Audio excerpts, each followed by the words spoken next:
The world stirs in silence as the first pale light of dawn brushes against the snow-capped ridges of the Altai Mountains. The cold air lingers heavy, carrying with it the echoes of an ancient age when no cities stood, no empires rose, and no monuments yet scarred the earth. In this quiet landscape, where the forests stretch endless and rivers carve their way through frozen stone, the sun begins its slow climb. Golden light spills into valleys that have seen countless generations of life come and go. It is here, in this raw, untamed wilderness, that we begin our story, a story about a people who once watched this same sun rise but who no longer remain to witness its return. They were the Denisovans, kin to us yet unknown for millennia, their existence erased by time until only whispers in stone and fragments of bone reminded the world they ever lived. This is the last dawn they saw, a dawn remembered only in the silence of the earth. When we think of history, we think of names and records, kings and battles, temples and ruins. But for most of humanity's story, there were no records, no written words. There were only people moving through landscapes like this, hunting, gathering, surviving. And among them were the Denisovans, an entire branch of humanity who lived, breathed, and dreamed, but left almost nothing behind for us to see. They did not build pyramids, they did not carve statues, and they did not leave paintings on the walls of caves. Their dawn was one of flesh and fire, of survival in the harshest climates the earth had to offer. For tens of thousands of years, they thrived across vast regions of Asia. And then, as quietly as they had come, they were gone. Their final dawn was seen, and then their fire was extinguished. Imagine standing there, 50,000 years ago. The ground is hard beneath your feet, still frozen from the night. You hear the crack of ice shifting in the distance, the faint howl of wolves echoing across the valley. In the forest nearby, smoke rises from a fire tended by a small group of Denisovans. They huddle together against the chill, their bodies wrapped in animal hides, their eyes reflecting the flicker of flames. A child stirs and points toward the horizon, where the first strands of sunlight spill across the mountain peaks. They do not know that they are the last of their kind. To them, the dawn is eternal. The sun has always risen, and it always will. They watch, not knowing that one day, no one of their blood will remain to greet the light. For centuries, we did not know they existed. The story of humanity seemed simpler once, us, Homo sapiens, and our close cousins, the Neanderthals. It was a tale of survival and extinction, a duel between species. But in 2010, a small fragment of bone found in a Siberian cave shattered that neat picture. From that single fragment, scientists extracted DNA, and from that DNA, a revelation: another human lineage had lived and walked this earth alongside us. They were as real as we are, and their disappearance had gone unnoticed until we stumbled upon their ghost. The Denisovans were no longer a rumor. They were kin, our forgotten brothers and sisters. What does it mean to vanish almost without a trace? For the Denisovans, it meant their entire existence was compressed into fragments smaller than a fingertip. A tooth, a shard of bone, a few particles of DNA hidden deep in the marrow of fossilized remains. That is all we had to rediscover them, and yet those fragments whispered of an entire people spread across vast lands, from Siberia to Tibet to the islands of Southeast Asia. It was as if the earth itself had hidden their story, keeping it buried until the moment we were ready to hear it. And when we did, it forced us to look at the dawn of humanity differently. The sun that rose for the Denisovans is the same sun that rises for us. Its light falls on skyscrapers and highways today, but it once lit fires in caves and revealed the faces of people who no longer walk the earth. Their dawns were not lesser than ours. They were filled with meaning, with bonds, with the quiet rhythms of survival. They laughed, they feared, they dreamed. Yet in the measureless scale of deep time, their light burned for a moment and was gone. As the first rays touched their mountains, the Denisovans saw what we see now, the endless cycle of day and night. But unlike us, they did not leave stories to carry their memory forward. We must imagine them in silence. This silence is what makes their last dawn so haunting. When a civilization falls, it leaves ruins. When an empire collapses, it leaves scars upon the land. But when an entire human lineage fades without record, it is as though they never were. What remains is not memory, but absence. We must fill the silence with imagination, weaving together science and story to glimpse the people who once watched the world awaken. Each sunrise for them was both a triumph and a challenge, a reminder that survival was never guaranteed. Yet they endured for millennia before the light dimmed and their bloodline dissolved into ours. The dawn is also a metaphor. For us, it represents beginnings, hope, and renewal. For the Denisovans, the dawn we imagine is their ending. Their last dawn is the moment we return to again and again, not because we know what happened, but because it reminds us of the fragility of all existence. Every species has its dawns and its dusks. The Denisovans had theirs, and we too will have ours. The sun rises indifferent, whether there are eyes to see it or not. This is the journey we will take, through caves and mountains, through the fragments of bone and the vastness of genetic memory, through speculation and silence. We will walk alongside the Denisovans in imagination, piecing together their world from the shadows they left behind. And in doing so, we will confront not only their vanishing, but our own place in the great unfolding story of humanity. For to understand the Denisovans is to look at ourselves more clearly, to realize that we too are temporary, that we too will one day vanish into the deep silence of time. The Altai mountains glow brighter as the sun climbs higher. The forests shimmer with frost, the rivers breathe mist into the air. Somewhere, long ago, a Denisovan child looked at this same light and felt the warmth on their face. That warmth is gone, the child forgotten, the people scattered into history's shadows. Yet the dawn continues. It does not need witnesses. It will rise with or without us, as it rose for them. And in its light, we begin the search for the last dawn seen by the Denisovans. Before the first seeds of civilization were ever sown, before the first words were etched into clay, the world belonged to a silence so deep it seemed eternal. It was a world where memory did not yet exist, at least not in the way we understand it. No chronicles were kept, no names remembered, no histories written. The only records were etched in stone, in the grooves of rivers, in the scars left on mountains by ice. This was the stage upon which the Denisovans lived, a world immense, wild, and almost untouched by the fragile hands of humans. 50,000 years ago, the earth was colder than it is today. Great glaciers spread like frozen oceans, creeping down from the north, grinding landscapes into valleys and plains. Vast ice sheets stretched across continents, and the climates shifted with brutal force. Winters were long, summers brief. In many regions, survival was not a right but a battle fought with every breath. Yet, in this harshness, life flourished in abundance. Woolly mammoths marched in herds across frozen steppes, their tusks curling like ancient ivory horns.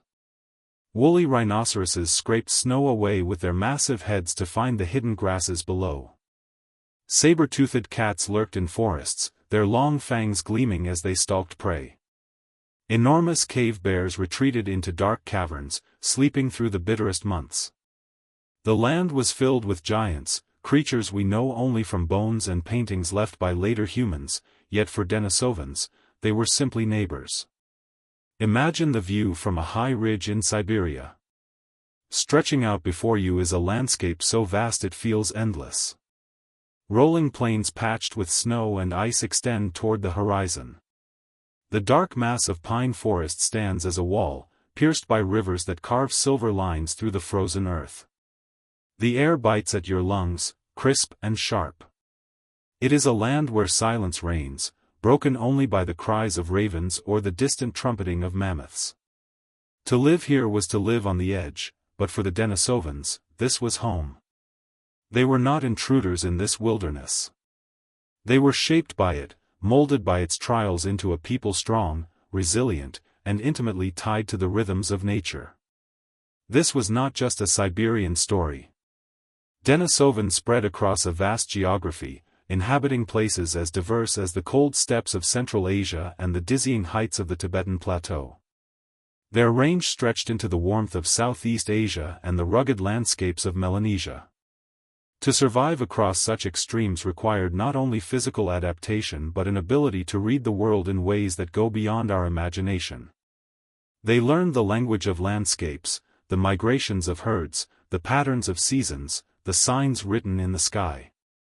These skills were their maps, their calendars, their only tools of navigation. Unlike us, Denisovans did not live in a world of certainty. They had no cities to retreat into when winters grew harsh. They had no fields of crops to rely upon when game became scarce. Their world was precarious, fragile, and dictated entirely by the shifting balance of nature. And yet, it was also rich. Rivers swelled with salmon, forests yielded nuts and berries, plains teemed with animals to hunt. For those who knew how to read its signs, the land was both harsh master and generous provider.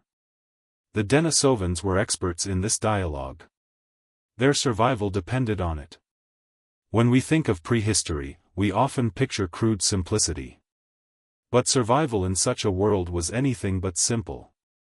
It required knowledge passed down through generations, not in written form, but in memory, gesture, and spoken word. A Denisovan child would have grown up watching their elders prepare hides for clothing, strike stone against stone to create sharp tools, or track a herd of animals by subtle marks on the earth. Every day was a lesson, every dawn an education in how to remain alive. Theirs was a world without books, yet it was not a world without wisdom. Their wisdom was written in muscle memory, in songs perhaps sung by firelight, in traditions carried silently across countless generations. It is humbling to realize that this world before memory was the true stage of humanity for far longer than history itself. Civilization, with its monuments and machines, is a recent flicker in comparison.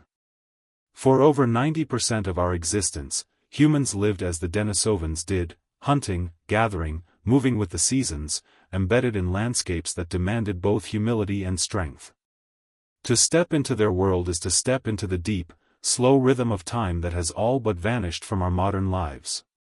But if this world was harsh, it was also profoundly beautiful. Skies stretched wide and unbroken by towers. Nights revealed galaxies of stars unspoiled by light. The aurora danced across the polar skies, painting the heavens in shifting ribbons of green and red. The air was pure, the forests ancient, the rivers wild. Life was fragile, but it was also vibrant, woven into a balance that had endured for millions of years. For the Denisovans, this was not prehistory. It was simply life. They did not know they were part of a story that would one day be pieced together from fossils and DNA. They only knew the immediate urgency of existence: food, warmth, kinship, and survival. The world before memory asks us to shift our perspective. It challenges us to see beyond the lens of modern civilization, to imagine existence without the anchors we take for granted. No written words to guide us, no permanent homes to ground us, no clocks to measure the hours. Life was measured instead by the sun's rising and setting, by the turning of seasons, by the cycles of birth and death. It was a world that left little trace behind, and yet it shaped us all.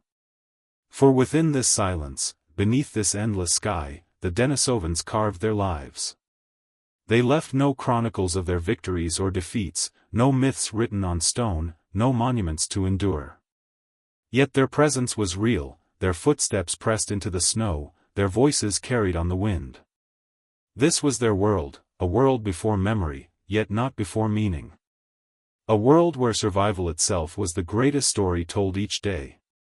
And as the dawn spilled across their landscapes, the Denisovans rose to face it once again. The ice, the beasts, the forests, all were challenges, but also companions in their journey. They belonged to a world vast and merciless, but also filled with moments of quiet beauty, a fire's warmth, the laughter of children, the comfort of kin. In this world, long before history, the Denisovans thrived. And in their thriving, they remind us of the forgotten depths of our own story. High in the Altai mountains of southern Siberia lies a place that seems ordinary at first glance. It is not a grand ruin nor a towering monument, but rather a simple hollow in the limestone cliffs. Trees crowd around its mouth, and snow often carpets the ground in thick silence. This is Denisova Cave, a shelter that looks like any other cave in the vastness of Siberia. Yet within its shadows rests one of the greatest mysteries of human history. It is here, in this quiet chamber, that the lost people we call the Denisovans first revealed themselves, not in grand remains or rich artifacts, but in fragments so small they could fit in the palm of your hand. To walk into Denisova Cave today is to walk into a cathedral of absence, a place where ghosts seem to linger in the chill air. The cave itself has stood for hundreds of thousands of years, carved slowly by water and wind, a sanctuary used not only by Denisovans but also by Neanderthals, early Homo sapiens, and even the great beasts of the Ice Age. Layers of soil within its chambers form a stratigraphy of time, each layer capturing a different world, each speck of dust holding echoes of vanished lives. Archaeologists who came here did not expect to find a lost species. They came seeking tools, bones, artifacts. What they found instead were whispers of an entirely unknown branch of humanity. In 2008, researchers unearthed a tiny fragment of bone. It seemed unremarkable, little more than a sliver broken from the finger of a child. No skull, no skeleton, no burial. Just a small piece of life left behind in the dirt. It might easily have been overlooked, dismissed as a fragment belonging to a known species. Yet this bone would change everything. When scientists tested its DNA, the results shook the foundations of our understanding. It was not Neanderthal. It was not Homo sapiens. It belonged to a lineage no one had seen before, a hidden people who had walked the earth alongside us, leaving behind almost no trace of their existence. From a single bone, a lost humanity emerged. This is why the cave feels like a chamber of ghosts. For here, lives are remembered not through bodies or artifacts but through whispers of genetic code. The Denisovans left us no sculptures, no tools that we can firmly identify as theirs, no paintings that tell of their thoughts. They left instead silence, broken only by fragments. A tooth here, a bone there, just enough to say, we were here. But beyond that, nothing. An entire species reduced to ghostly remains scattered in the dark. Consider what that means. An entire people, who lived for tens of thousands of years across vast stretches of Asia, who loved and fought and raised children, who adapted to mountains and forests, are known to us only through fragments of bone no larger than a coin. Their voices are gone. Their faces are lost. The walls of the cave, unlike those in France or Spain painted by Homo sapiens, bear no marks of their imagination. If they sang, the cave remembers no song. If they prayed, no god's image lingers on the stone. And yet, the soil remembers. The earth, silent and patient, preserved their essence until the day came when we could finally listen. Inside Denisova Cave, time feels layered. Archaeologists peel back each stratum of soil like the pages of a book, each layer representing thousands of years. In one, the ashes of an ancient fire. In another, the bones of animals once hunted. Mixed in are the traces of Neanderthals, Homo sapiens, and Denisovans, all converging in this single shelter across deep time. It is one of the rare places where three distinct human lineages crossed paths, where their fires burned within the same walls, though separated by centuries. The cave is not just a home. It is a crossroads of humanity, a reminder that our story has always been more tangled than we once believed. The discovery of Denisovans in this cave revealed just how fragile our knowledge of prehistory truly is. For more than a century, scientists believed the story of humanity was largely complete: modern humans, Neanderthals, and a few earlier ancestors. Then, from a single bone, the illusion of completeness. collapsed. If the Denisovans, a people who lived across vast regions, could disappear almost entirely from record, what else might we be missing? What other ghosts linger in the soil, waiting for us to notice them?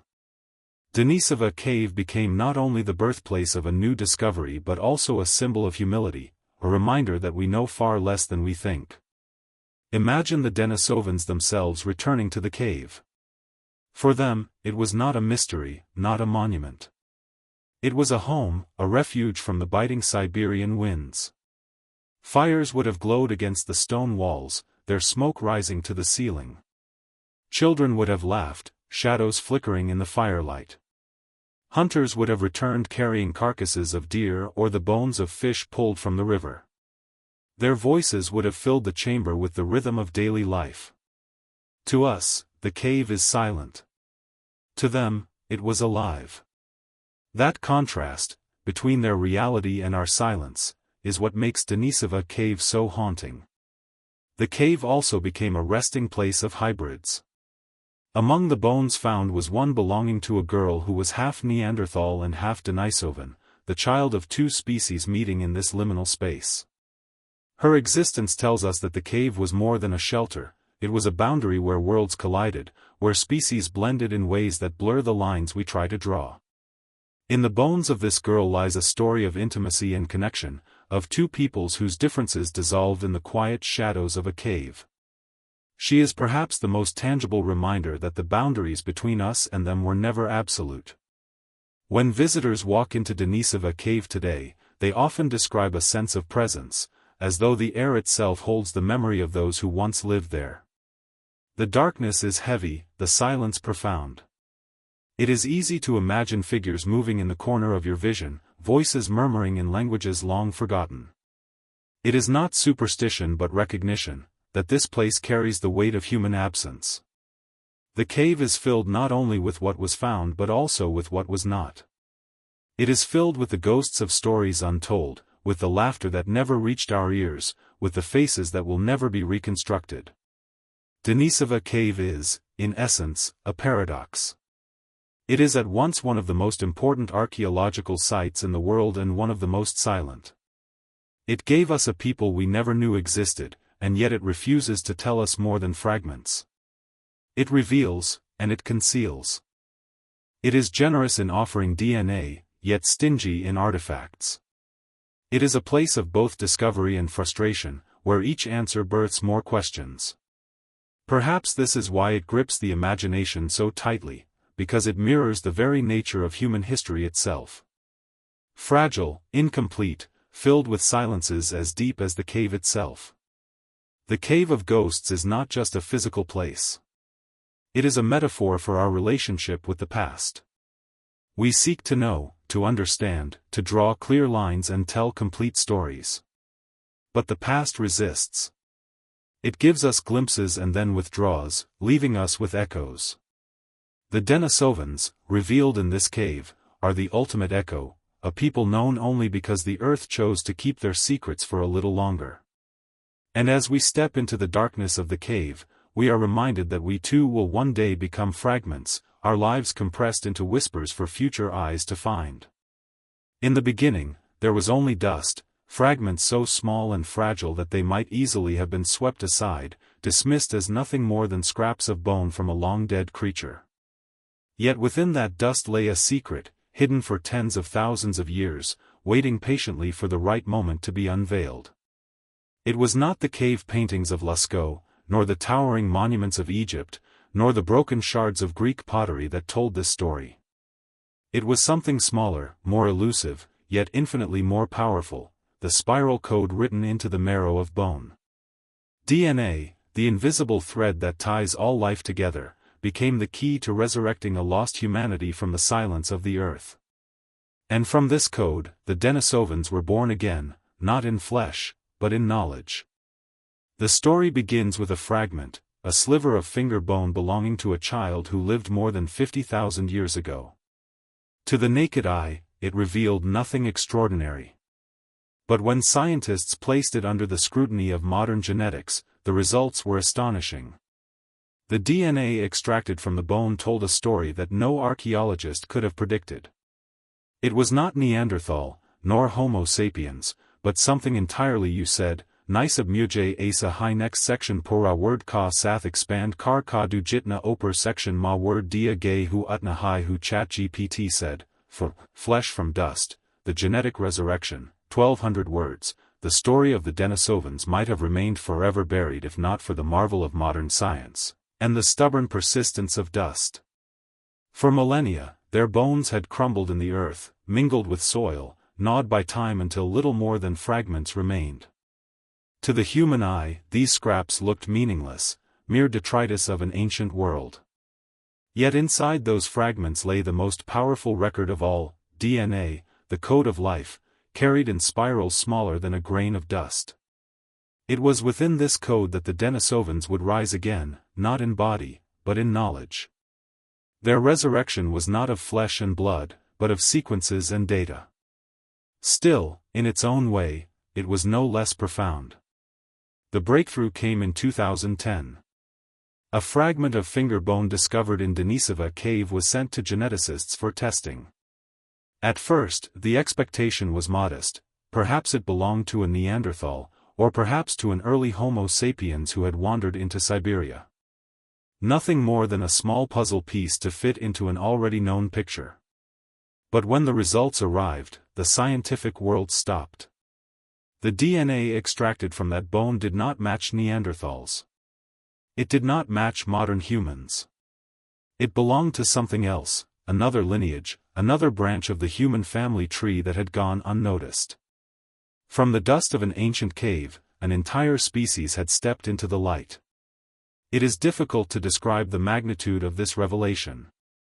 For over a century, the story of human evolution seemed relatively tidy: Neanderthals in Europe, Homo sapiens emerging from Africa, and a few earlier ancestors scattered further back in time. The discovery of the Denisovans shattered that simplicity. Suddenly, we were not two branches on the human tree, but three. And if three, why not more? The past that had seemed clear became tangled and uncertain, filled with shadows of peoples we had not yet named. It was as if the earth itself was reminding us, your story is not so simple. What made this discovery possible was a field known as ancient DNA analysis. DNA, fragile as it is, can persist in bones and teeth for tens of thousands of years if the conditions are right. In the cold, dark chambers of Denisova cave, the remains had been protected from heat and light, preserved just enough for science to pry open their secrets. Using advanced sequencing technology, researchers were able to reconstruct entire genomes from tiny fragments of bone dust. This was no small feat. DNA degrades over time, breaking into smaller and smaller pieces, contaminated by bacteria and soil. Extracting it is like assembling a shattered mirror from splinters. But once pieced together, the reflection becomes astonishingly clear. The Denisovan genome revealed not only that they were distinct, but also that they were close relatives of the Neanderthals. They had branched off from a common ancestor hundreds of thousands of years earlier, evolving on their own path somewhere in Asia. This revelation opened up profound questions. How far did they spread? What were their lives like? Did they meet our ancestors? The answers came slowly, each drawn not from artifacts, but from the invisible script of DNA.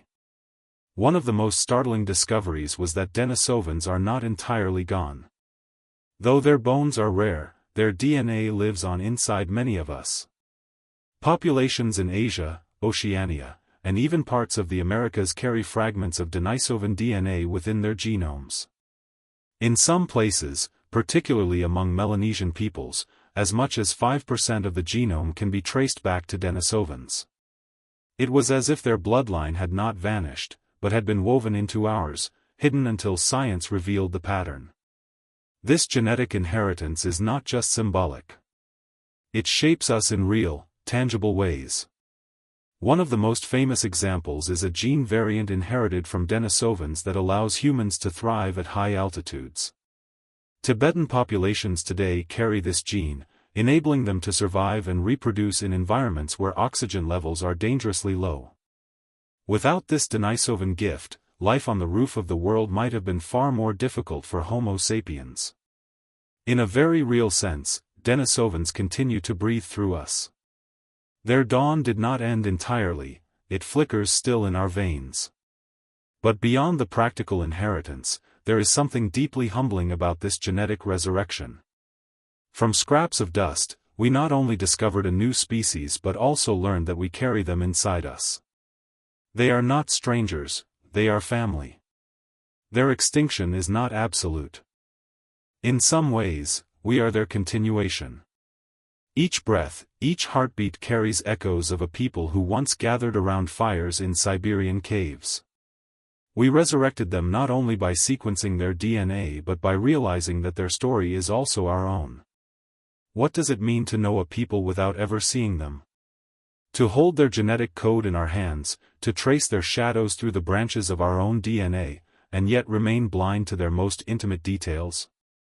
This is the paradox of the Denisovans. We know they existed. We know where their blood once flowed, whose children they mingled with, and what fragments of themselves they left behind in us. But when it comes to the face, the most human of all things, we remain in the dark. Their bones tell us stories of ancestry, but their silence denies us their likeness. They are a people without portraits. For Neanderthals, we can at least imagine something closer to certainty. With skeletons nearly complete, we know their robust frames, their heavy brows, their wide noses adapted to cold climates. Artists sketched them with fur-lined cloaks, their eyes burning amber beneath ice-filled skies. But Denisovans give us none of this. No complete skull has been found, no skeleton to reconstruct their stance or their stride. All we have are fragments, a finger bone, a tooth, a fragment of jaw. From these, we can calculate broad possibilities. The size of their molars suggests a massive jaw, perhaps larger than either Neanderthal or modern human. Their genetic closeness to Neanderthal suggests they might have shared certain features. But beyond this, the Denisovans vanish. And yet, even in this absence, we are compelled to imagine. For imagination fills the void where evidence cannot. Were their faces broad and strong like their Neanderthal cousins? Or did they bear a closer resemblance to us, with softer features, blending so seamlessly that early Homo sapiens might not have distinguished them at first glance? Did their eyes glint in the firelight with curiosity, suspicion, or tenderness? These questions linger because faces matter. Faces are where humanity lives, where love is expressed, where fear is revealed, where every story begins. Without their faces, the Denisovans remain half-real, beings of data and dust, but not yet fully human to our minds. This absence shapes the way we remember them. A statue without a face feels unfinished, a ghost. The Denisovans are like such statues, etched in genetic stone but missing the features that make us connect. Perhaps this is why they haunt us more deeply than Neanderthals, why their discovery feels like an unfinished sentence.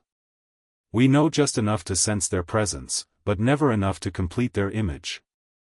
They remain suspended in mystery, forever hovering between knowledge and imagination. And yet, there is something poetic in this absence. Their facelessness reminds us that not all humanity is contained in appearances. Their true legacy is carried not in portraits but in breath, blood, and bone. The Tibetan Highlander who inhales thin mountain air owes her resilience to Denisovan genes, not to the memory of their faces. The modern child with Denisovan fragments in his genome carries their story invisibly, whether or not we can imagine their smile. It is as though the Denisovans chose not to leave us their features, but to live on instead in the silent architecture of our bodies. Still, we yearn. We long to look them in the eyes, to know if they were familiar or alien. This longing says as much about us as it does about them. Humans seek recognition. We want to see ourselves in the past, to find mirrors in the long corridors of history. When those mirrors are denied us, we fill them with speculation. Artists sketch digital reconstructions, some portraying Denisovans as rugged giants, others as gentle wanderers. But every image is guesswork, an echo of a ghost. None can claim certainty. This is the tragedy of the Denisovans, their invisibility in the most human sense. While they live within us genetically, we cannot conjure their presence in the way we can with Neanderthals, who left behind more tangible remains. Instead, the Denisovans are defined by absence. Their story is written in the negative space, the silhouette around which we must draw our questions. And perhaps this is fitting. Perhaps the Denisovans were always meant to be remembered this way, as the hidden ones, the shadow branch of humanity. Their lives were real, their fires burned, their hands shaped tools we have yet to uncover. But when it came time to leave their mark on the world, they chose to leave almost nothing. It is as though they trusted the earth to swallow their traces, confident that only in our time, an age of microscopes and sequencers, would we find them again.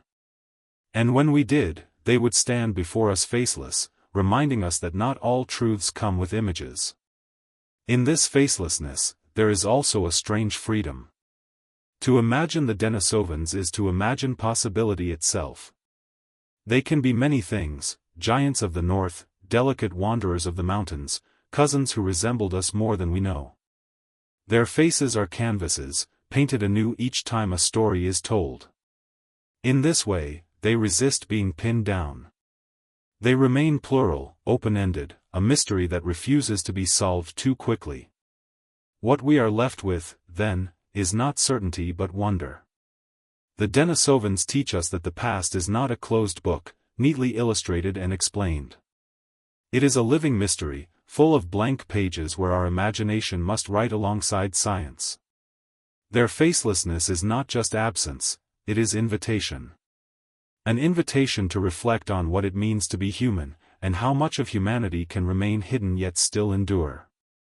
The Denisovans are the faces we cannot see. But perhaps that is precisely why they matter so much. For in their silence, they teach us to look deeper, beyond appearances, into the invisible bonds that unite us all.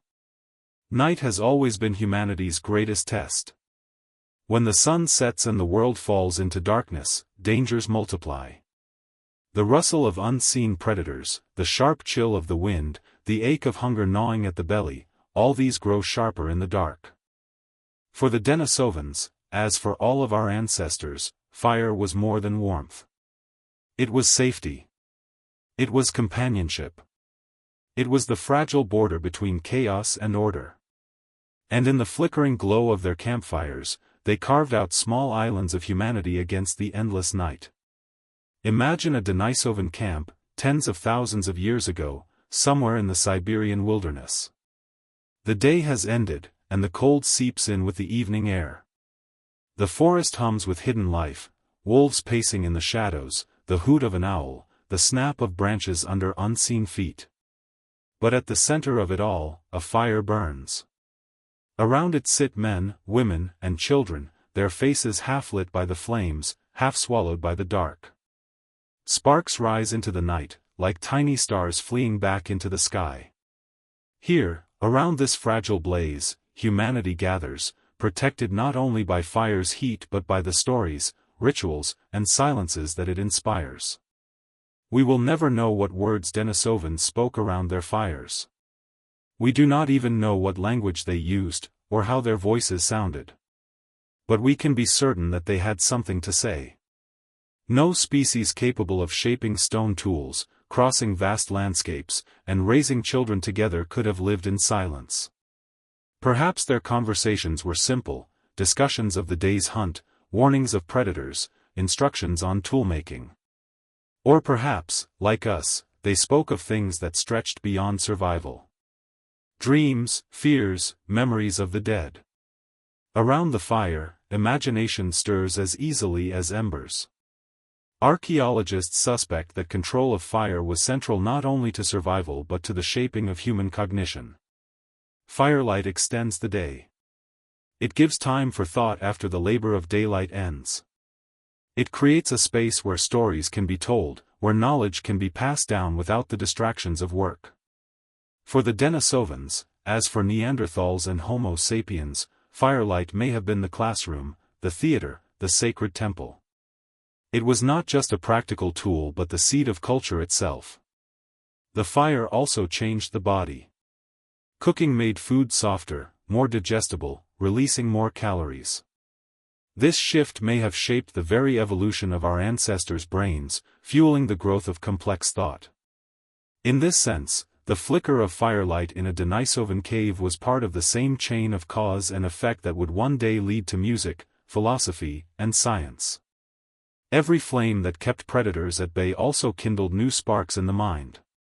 The shadows dancing on cave walls were not only shapes but invitations to imagine, to see patterns and tell stories. But fire was also fragile. A blaze had to be fed constantly, tended carefully. One mistake, and the night could reclaim its power. Perhaps Denisovan children learned from an early age the seriousness of this responsibility. To keep the fire alive was to keep the family alive. The crackle of wood, the warmth of flames, these were not just comforts but necessities. Losing the fire might mean death by cold, or by the fangs of predators waiting just beyond the circle of light. To live in the Ice Age was to live on the edge, and fire was the thin thread that held back the abyss. In imagining these firelit gatherings, we glimpse something profoundly human. For all our differences in time and biology, we share this same instinct, to gather around flames, to draw close to one another, to turn night into something less terrifying. Even today, when electricity has banished darkness from our cities, people still seek campfires, still stare into the flames, still fall into silence as sparks rise. It is a connection to something ancient, something Denisovan. The shadows they cast in their caves are, in a sense, the same shadows we cast when we sit around a fire today. And yet, within this universality, there must also have been moments unique to them. Their voices were not our voices. Their laughter, their songs, their silences would have carried tones we cannot imagine. The Denisovans may have looked at one another across the fire and seen things we cannot understand, subtleties of expression, signals of meaning that left no trace in bones or DNA. Their firelight world was both familiar and forever beyond our reach. Still, one truth is universal: fire does not only illuminate, it transforms.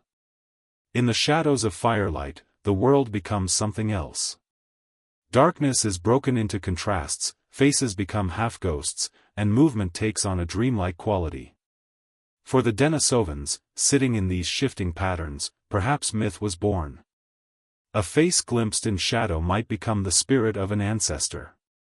The crackle of flames might become the voice of a god. Fire does not just protect, it inspires. And in that inspiration lies the first spark of something larger than survival, the beginnings of meaning. When dawn finally came, the fire would be nothing but ash and faint embers. But during the night, it had done its work. It had held back fear, kept bodies warm, and shaped thoughts in ways invisible but enduring. The Denisovans may be faceless to us, but in their firelit gatherings, they are suddenly more vivid. We can picture them leaning close to the flames, passing a tool from one hand to another, comforting a child, or staring into the dark beyond the circle of light with wary eyes. In those moments, their humanity feels undeniable. The shadows of their firelight have long since faded. The caves that once glowed with warmth now lie cold and silent. But if we listen closely, we might still hear echoes, the murmur of voices, the laughter of children, the steady rhythm of wood crackling into sparks. These sounds belong not only to them but to us, for we too have sat in such circles, drawn to the flame like moths. The Denisovans are gone, but their shadows linger, dancing still, as they always did, in the firelight of memory. Among all the mysteries of the Denisovans, none is more haunting than the silence of their art.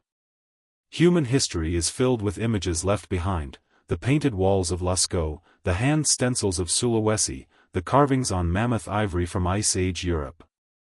These marks tell us not only what our ancestors saw but how they imagined themselves, how they dreamed. Art is the bridge between survival and meaning, between the raw mechanics of life and the flowering of culture. Yet for the Denisovans, that bridge seems broken.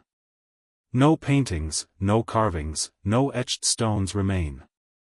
Their world, for all its presence in our DNA, is mute in the language of art.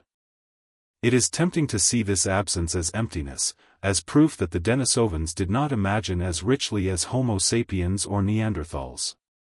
But such a conclusion is dangerous, for absence is not evidence. The earth is selective in what it preserves.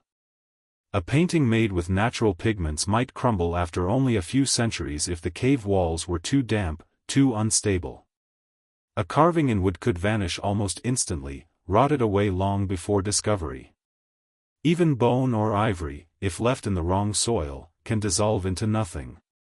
It is possible, perhaps even likely, that Denisovan art existed but was swallowed by time. If so, their silence is not a lack of creativity but the cruelty of preservation.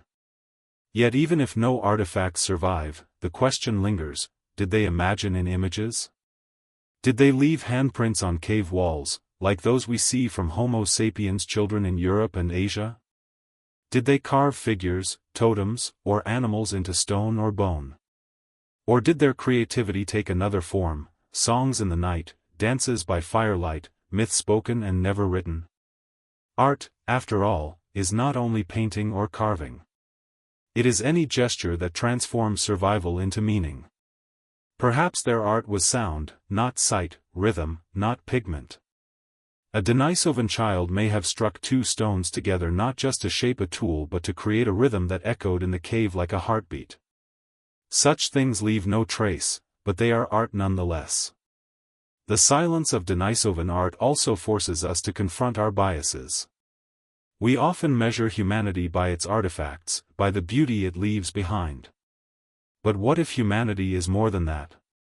What if being human lies not only in the paintings that survive but in the stories whispered around the fire, in the unrecorded laughter of children, in the fleeting gestures of love and grief? If this is true, then the Denisovans were as human as we are, even without the evidence of art. Their silence becomes not a void but a reminder that most of human life, even today, leaves no record. Still, the comparison to their cousins is unavoidable. Neanderthals left evidence of symbolic thought, burial sites, pigments, perhaps even jewelry. Early Homo sapiens adorned caves with dazzling visions of animals and spirits. And so the Denisovans stand apart, defined not by what they left but by what we cannot find. This contrast makes them enigmatic, a people forever incomplete in the record of imagination. They are remembered through the strict lens of science, through genomes, tools, and bones, but not through the warmth of artistic expression. It is as though their voices were cut from the choir of prehistory, leaving us to guess the melody they might have sung. Yet their silence may also hold a kind of philosophy. Imagine a people whose art was never meant to endure, who saw no need to carve permanence into stone. Perhaps the Denisovans valued the ephemeral, the song carried on the wind, the story told only once, the dance that vanished when the fire burned low. If so, their creativity was no less real, but it was fleeting by design. They may have understood impermanence in ways we have forgotten, choosing to live fully in the present rather than to leave marks for the future. This possibility is haunting because it forces us to ask, is art only what survives? Or is art the act itself, even if it vanishes? The great silence of Denisovan art is therefore not emptiness, but a mirror. It reflects our longing for connection, our hunger for images, our need to see ourselves in those who came before. When we look at a handprint in a cave, we feel kinship. When we see nothing, we feel distance. But perhaps this is our limitation, not theirs. The Denisovans may have lived full, rich lives, filled with beauty and imagination, and yet chosen forms that left no trace for us to find. Their silence challenges us to expand our definition of art, to listen for creativity in places where archaeology cannot reach. And yet, in a strange way, the Denisovans have created a kind of art after all, not with their hands, but through the mystery. They left us. Their absence has become a canvas for our imagination. Every painting of their possible faces, every sculpture of their possible forms, every documentary like this one is, in a sense, art inspired by them. Their silence provokes us to create, to fill the void with stories, images, and reflections. In this way, they continue to shape human imagination, not through what they left but through what they withheld. The silence of Denisovan art is not the silence of nothingness. It is the silence of a story unfinished, of a voice that lingers just beyond hearing. It asks us to lean closer, to listen harder, to wonder deeper. Perhaps one day, in some forgotten cave, a painted wall will be found, its pigments preserved against all odds. Perhaps a carved figure will emerge from the soil, unmistakably Denisovan in origin. If that day comes, the silence will be broken. But even if it never does, their absence will remain one of the most haunting mysteries of human history. For now, we are left with shadows, with silence, with the echo of creativity that may once have burned as brightly as firelight but has long since gone dark. The Denisovans are the artists we cannot hear, the singers whose songs do not reach us, the dancers whose steps have vanished into the dust of time. Yet in this silence, they are not diminished. They are, instead, eternal in mystery, forever reminding us that not all of humanity's beauty is meant to be seen. The Denisovans were not creatures of stillness. They lived in a world where survival depended on movement, on following the herds, on reading the landscape, on navigating the harsh rhythms of Ice Age Asia. To imagine them is to imagine hunters moving across high plateaus, their silhouettes dark against the horizon, bows or spears in hand, eyes sharp with hunger and resolve.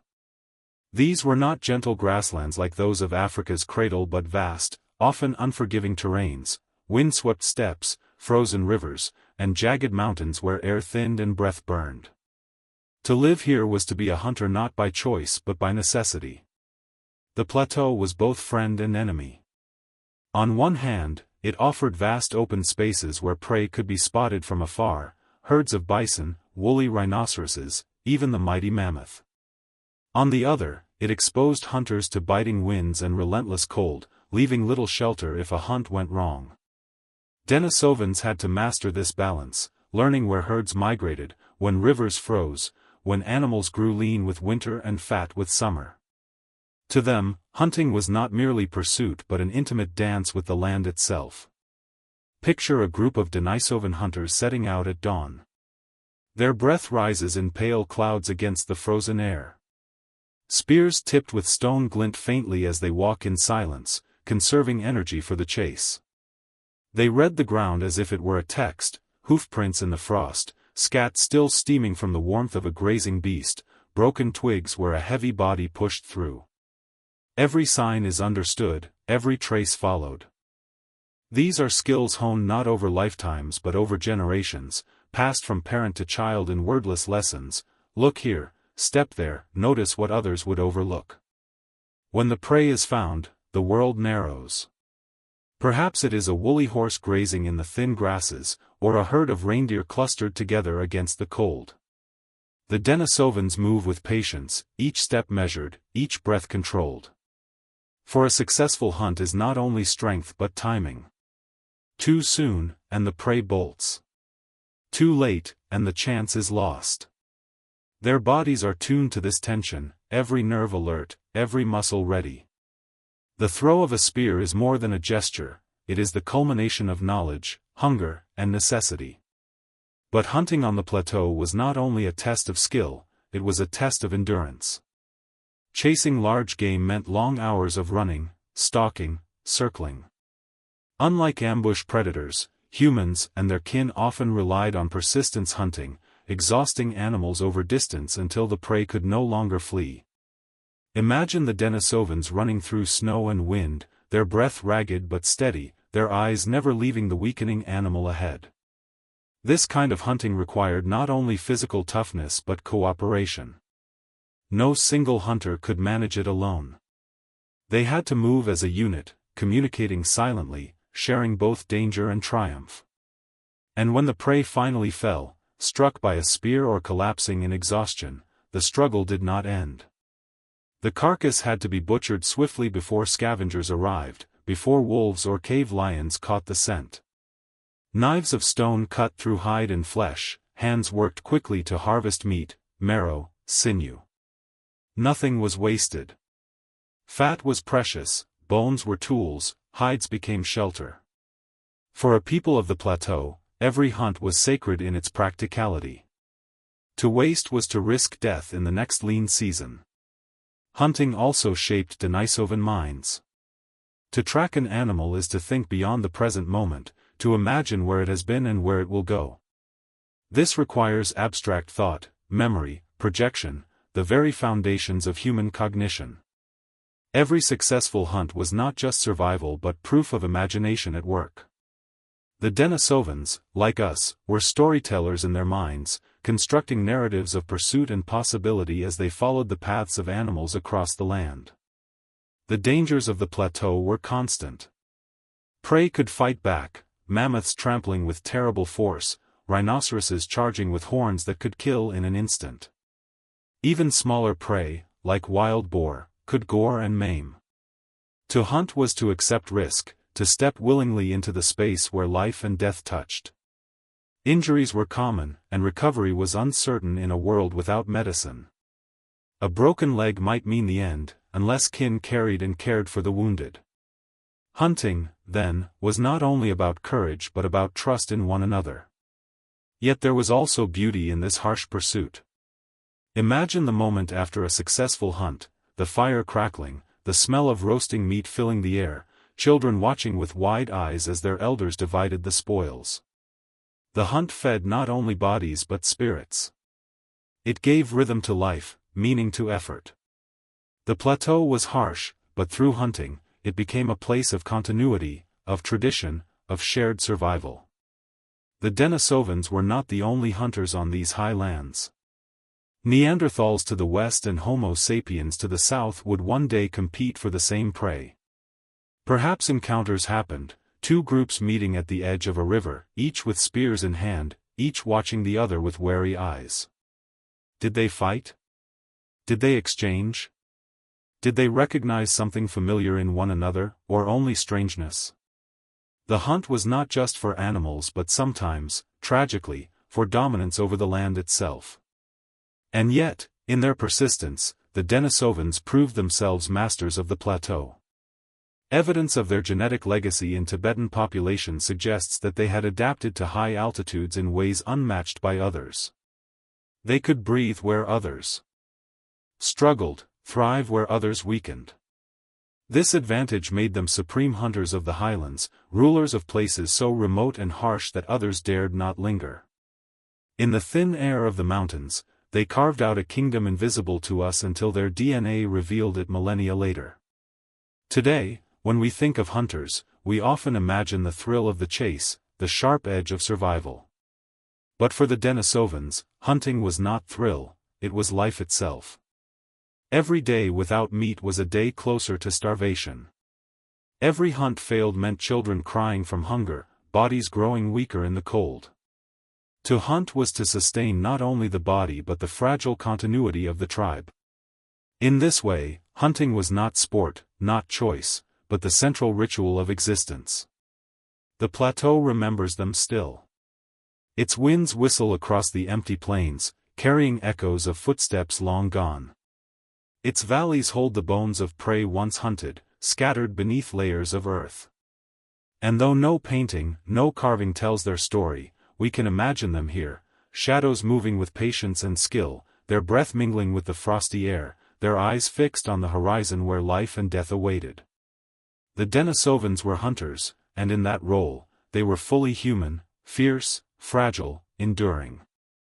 The Denisovans lived at the threshold of worlds. To the north stretched the vast tundra and icy plains, landscapes of silence and endurance where little grew and the cold reigned supreme. To the south spread forests of pine, birch, and oak, dense with shadow and alive with birdsong, insects, and the rustling of hidden prey. Between these two extremes lay a transitional zone, a borderland that was neither entirely ice nor entirely forest but something in between, a shifting mosaic of grasslands, woodlands, and glacial edges.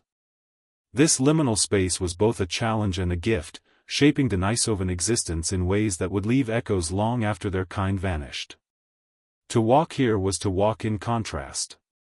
One day, a hunter might cross open steppe, the wind slicing across skin like a blade, the land stretching wide and empty save for distant herds. The next, they might find themselves beneath towering trees, their boots sinking into damp earth, the air filled with the smell of resin and leaf mold. This variety offered opportunity. In the forest, there were deer, boar, birds, edible plants, and sheltering caves. On the plains, there were mammoths, horses, and bison.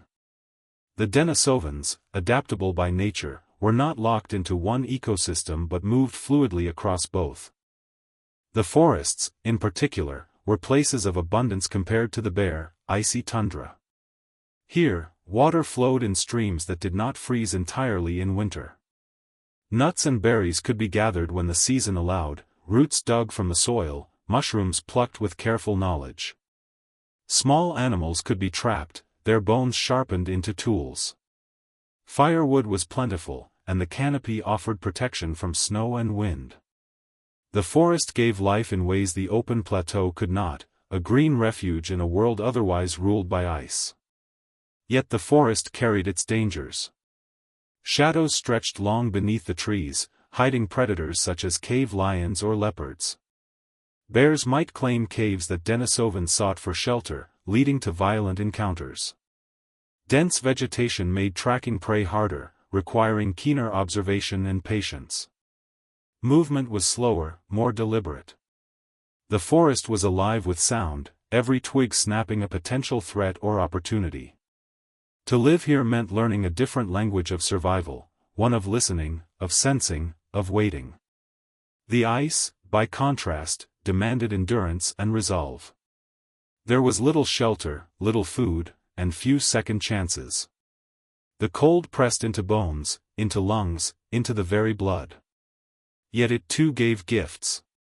Herd animals grazed along its edge, moving in predictable cycles. The frozen rivers and lakes offered paths across difficult terrain, like silver highways cutting through the wilderness. The openness allowed hunters to see far and wide, their eyes scanning for the faintest movement. To thrive here was to embrace clarity and exposure. The ice was merciless, but it was also honest. What you saw was what you got. The true genius of the Denisovans was not choosing one world over the other but inhabiting the space between them. They were creatures of transition, of thresholds. This gave them resilience. When forests receded during colder centuries, they followed herds onto the steppes.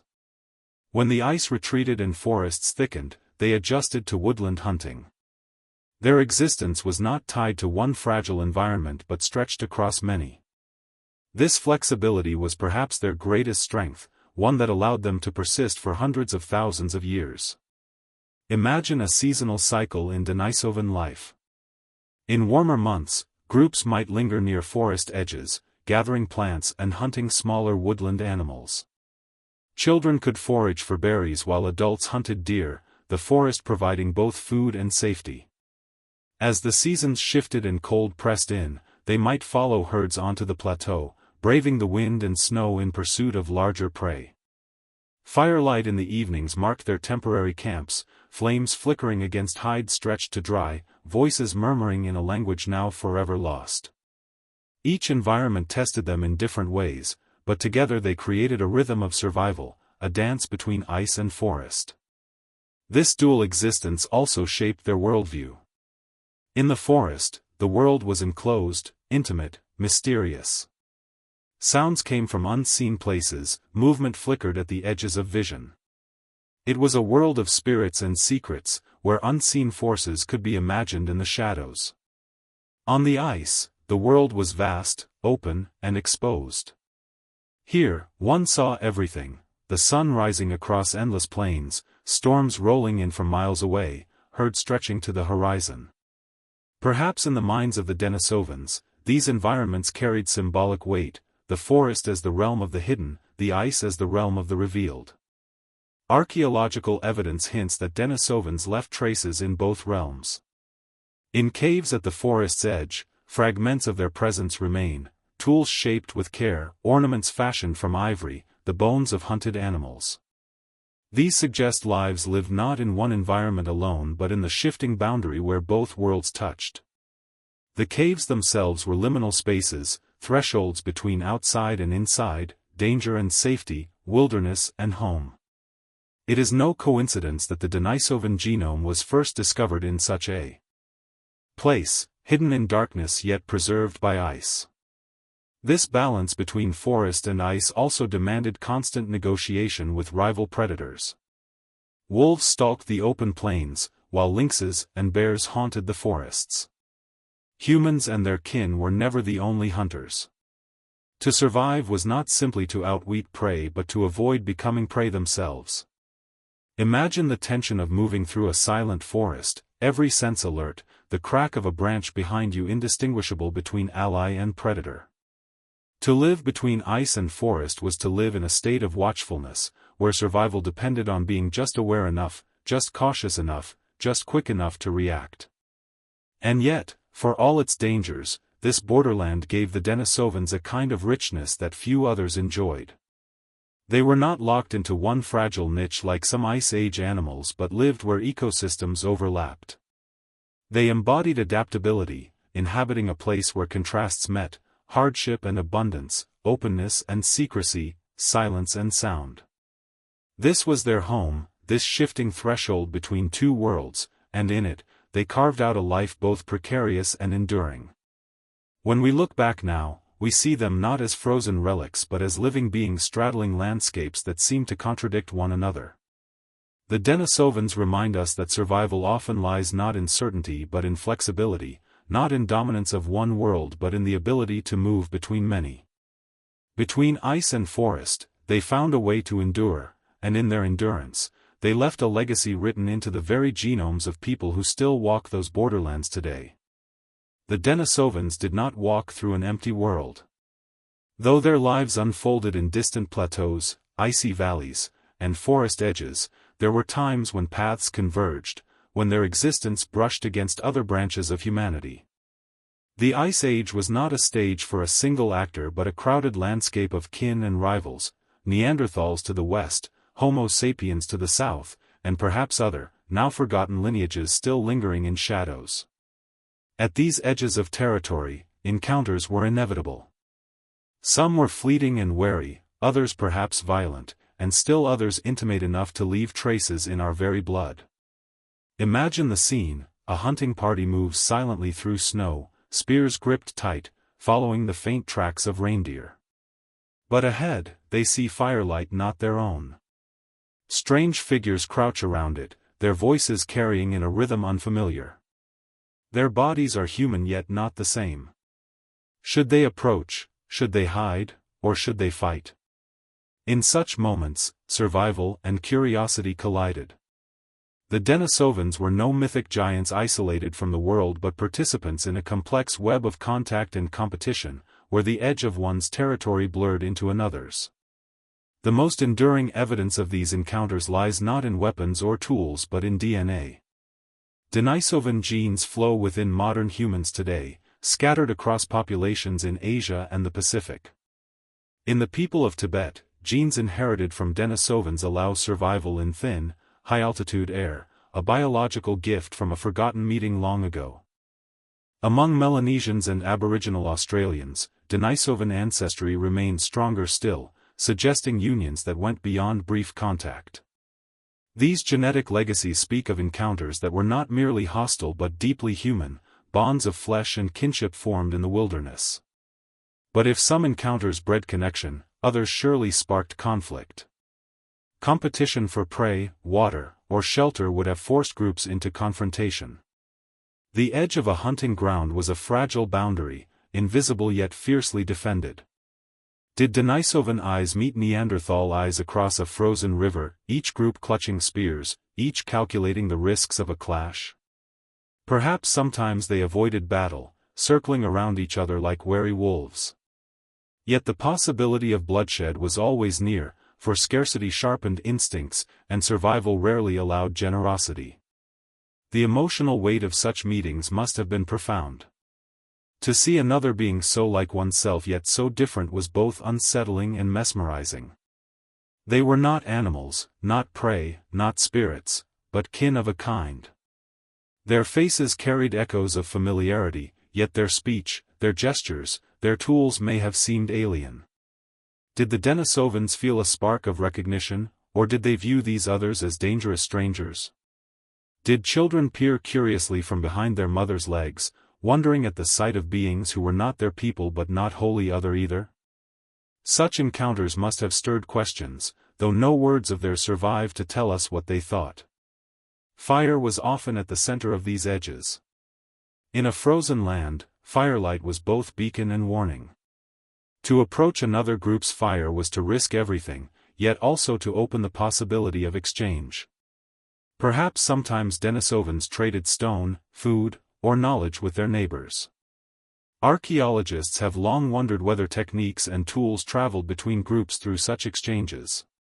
A better way to strike a spark, a sharper blade, these could spread across cultures through rare moments of fragile peace. Each meeting, whether hostile or friendly, carried with it the potential to reshape lifeways.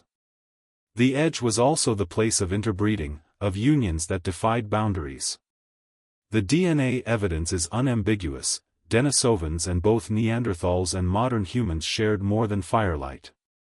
These meetings were not abstractions but deeply personal encounters, moments where desire, necessity, or power crossed the gap between species. A Denisovan and a Neanderthal meeting at a forest's edge might have formed a bond, however fragile, producing children who carried both legacies. In this way, encounters at the edge were not only about conflict or alliance but about the weaving of lineages that would ripple through time. Yet we must also reckon with the darker side. Not all unions were born of choice. Some may have been forced, results of conquest or dominance. Survival in the Pleistocene was not always gentle, and power often dictated intimacy. The genetic record cannot tell us of love or violence, of tenderness or coercion. It only tells us that encounters happened, and that they changed us forever. In this silence, we are left to imagine the spectrum of human possibility, cooperation and cruelty both existing side by side. The edge was not only geographical but also symbolic. It was the threshold where identities blurred, where Denisovans confronted both their kinship and their difference. These moments forced them to reflect, in ways we can only guess, on what it meant to be us and not them. Did they mark themselves with ornaments or rituals to distinguish their group from others? Did they carry myths of dangerous strangers, or stories of unions that brought strength? Perhaps in their minds, the edge was as much spiritual as physical, a liminal zone where one's own humanity was tested by the presence of others. Over time, such encounters must have left emotional scars as well as genetic traces. Families lost to raids, children born of strangers, friendships forged in necessity, all these human stories must have unfolded again and again across generations. To live at the edge was to live with uncertainty, never knowing when or how the next meeting would come. It was a constant balancing act between fear and curiosity, hostility and hope. And yet, without these encounters, we would not exist as we do. Modern humans carry within us not only our own lineage but the whispers of Denisovans and Neanderthals alike. Our blood is a testament to meetings long forgotten, to firelight conversations, to clashes and embraces at the very edges of survival. The Denisovans may be gone, but in every breath drawn by a Tibetan herder on high-altitude plains, in every strand of Melanesian hair, their legacy endures. The edge did not destroy them entirely, it folded them into us. So when we imagine the last dawn seen by the Denisovans, we must remember that their world was not one of isolation but of contact. They were not the sole actors in a desolate wilderness, but participants in a drama of shared humanity. The edge was where they met others, where they fought, loved, and mingled, where their fate intertwined with ours. To stand at the edge was to stand at the threshold of both danger and possibility, and it was there that the Denisovans left the deepest mark on history. The Denisovans, like all human kin, left behind no written words, no carved lines of script to record their thoughts. Their voices are gone, their stories silenced. Yet they spoke in another language, one carved not into parchment but into stone.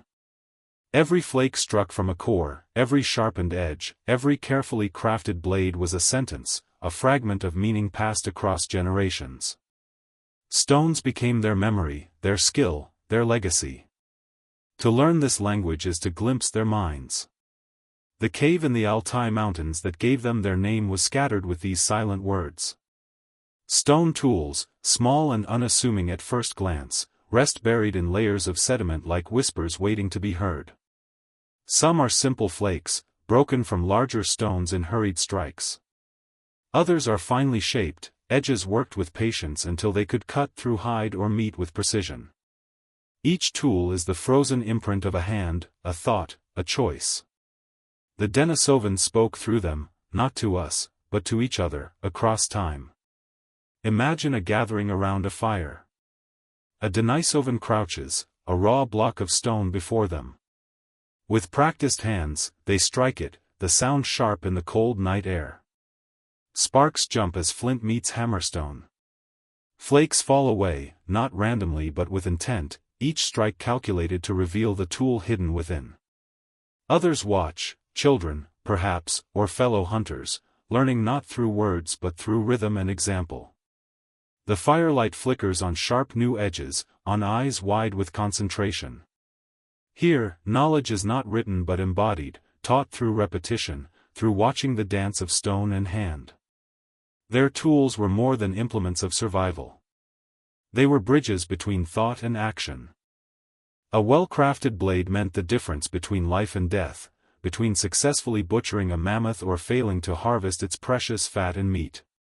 A finely worked point could pierce a hide too thick for blunt weapons. In the world of the Denisovans, stone carried the weight of destiny. It was both mundane and sacred, both tool and testament. And yet, the language of stones was not static. It evolved. Archaeologists studying Denisovan sites have noted that their tools do not always follow the same traditions as Neanderthals or Homo sapiens. Instead, they show variations, innovations, signs of experimentation. This suggests a mind not bound to rigid custom but open to adaptation, to invention. The Denisovans were not silent imitators but active thinkers, capable of reshaping their world one flake at a time. There is a kind of intimacy in holding a Denisovan tool today. To cradle it in one's hand is to place your fingers where theirs once rested, to feel the same edge they shaped tens of thousands of years ago. The stone becomes a time capsule, carrying not just form but touch. The ridges and scars left by their strikes are as personal as fingerprints, each one a frozen gesture. Through stone, the Denisovans still reach across the abyss of time, reminding us that their world was not one of brute instinct but of deliberate craft. But stone also carried meaning beyond practicality. The Denisovans, like their Neanderthal cousins, sometimes fashioned ornaments, pendants, beads, and worked pieces of bone or ivory. These, too, were part of the language of stones, though they spoke more softly, more symbolically. An ornament is not made for survival. It is made for expression, for identity, for beauty. To imagine a Denisovan wearing such an ornament is to glimpse the stirrings of symbolic thought, of a mind that understood not only what was useful but what was meaningful. The cave walls, however, remain blank. Unlike Homo sapiens, the Denisovans seem not to have painted their world in pigments, or if they did, the evidence has vanished. Their language was subtler, less visible. Perhaps they spoke through the placement of tools, through the arrangement of hearths, through the act of shaping and reshaping the stones themselves. Their silence is not emptiness, it is another form of speech, one we are only beginning to translate. This language of stones reminds us that knowledge is never merely personal. It flows outward, carried from hand to hand, generation to generation. A child who watched their parent strike flakes would one day pass the same skill to their own. Over centuries, the language grew richer, more refined, embedding itself in the very identity of the people. It was a language without words yet with immense clarity, one that ensured survival against the unforgiving backdrop of Ice Age Asia. And so, when we walk the sites they once inhabited, when we unearth their blades and scrapers, we are not just handling tools. We are eavesdropping on conversations long past. Each shard is a syllable, each tool a phrase.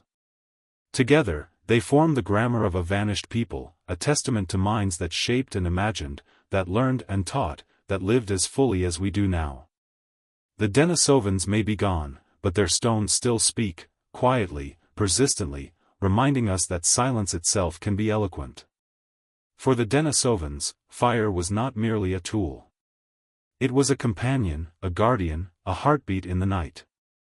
In a world where darkness meant danger, where cold crept into bone and silence could be broken by the growl of unseen predators, fire was the thread that bound life to survival. To imagine the Denisovans without fire is to imagine them exposed, fragile, prey to the elements. With fire, they became something more, beings who had tamed a fragment of the sun, who carried light into the deepest caves and warmth into the coldest plateaus. A Denisovan camp at night must have been a sight both ordinary and extraordinary. Picture the flames crackling at the center of a circle of figures, shadows dancing against stone walls or flickering across snowdrifts. Children huddled close, their small hands reaching toward the glow. Adults sat with spears and tools beside them, their faces half lit in amber light, half claimed by darkness. Sparks rose into the night sky like fleeting stars, while the wind outside howled in vain against the fire's defiance. Around it, they cooked, they worked, they healed, and perhaps they dreamed. Fire meant warmth above all. In the high plateaus and glacial valleys, cold was the greatest enemy. Without steady heat, sleep would become death, flesh stiffening in the grip of frost. Fires burned not only at night but often through entire seasons, fed by endless foraging for wood, bone, and dung, whatever would burn. Tending the fire was more than duty, it was survival. A flame lost in midwinter might mean catastrophe, forcing groups to seek another hearth, another tribe, or to attempt the near-impossible task of kindling sparks in hostile weather. Fire was fragile yet vital, always at risk of dying but always nurtured like a living being. It was also the cook, the alchemist of their world. Raw meat became tender, safer, more nourishing when roasted. Bones cracked more easily after being warmed, yielding rich marrow. Tubers and roots, bitter or toxic in their raw state, became edible through heat. Fire expanded their diet, transforming what was scarce into what was sustaining. Every flicker of flame was a lesson in transformation, a reminder that nature could be bent, not broken, but reshaped, by human hands. Around the fire, Denisovans did more than eat, they practiced the slow craft of civilization. Yet fire was more than function. It was also symbol, story, and sanctuary. In its glow, the mind softened, freed from immediate hunger or cold. Here, imagination stirred. Perhaps stories were told in gestures and murmurs, the oldest myths of beasts and spirits woven in firelight shadows. Perhaps the flickering light itself gave rise to visions, to beliefs that flame was not merely heat but presence, an entity with power, a force to be respected. Fire was not a possession, it was a relationship, fragile and sacred. Archaeological traces reveal blackened layers of soot, charred bones, and burned stone, remnants of fires kept alive long after the people themselves vanished. In Denisova cave, such remains whisper of countless nights spent in the company of flame. These traces remind us that fire was not just a human tool but the very rhythm of their existence. Each hearth was a chapter, each layer of ash a page in their unwritten book of survival. But fire also defined boundaries. The world beyond its glow was unknown, threatening. Predators' eyes glimmered in the darkness, held at bay by its heat and flicker. To step beyond the circle of light was to enter danger. To remain within was to share safety, intimacy, community. The fire marked the difference between outside and inside, between wilderness and home. It was the axis of belonging, the center around which life turned. There must have been awe in the act of making fire. Striking stone against stone, watching sparks leap into dry tinder, coaxing fragile embers into roaring flames, this was nothing short of magic. The Denisovans, like all early humans, were magicians of necessity, summoning light from rock, warmth from nothingness. Did they pass this skill through ritual, teaching children with solemn care? Did they guard the knowledge, fearing that without it, their lineage might fail? We cannot know, but we can imagine that to them, fire was as much mystery as mastery. And there was danger too. Flames could betray as well as protect. A spark could leap to hides or wood, consuming a camp in chaos. Fire could draw enemies as easily as it repelled predators, its glow visible across valleys. To control fire was to walk a narrow path between power and peril, one that demanded vigilance as much as reverence. It was no gentle companion but a force to be respected, feared, and endlessly watched. At times, fire must have seemed alive. It grew when fed, starved when neglected, roared in anger when fanned by wind. Its breath crackled, its heart pulsed, its body shifted between colors and moods. In its dance, perhaps the Denisovans saw something beyond themselves, a symbol of spirit, of continuity, of the thin line between life and death. Around fire, humans of every kind became philosophers, staring into the flames and seeing not only warmth but mystery. The last fires of the Denisovans eventually went out. Their camps grew cold, their hearths filled with ash that no one tended. Yet in a way, their fires never died. The knowledge of flame carried onward into other hands, Neanderthal, Homo sapiens, and then into ours. Every candle lit today, every campfire crackling in the night, is part of that same lineage of light.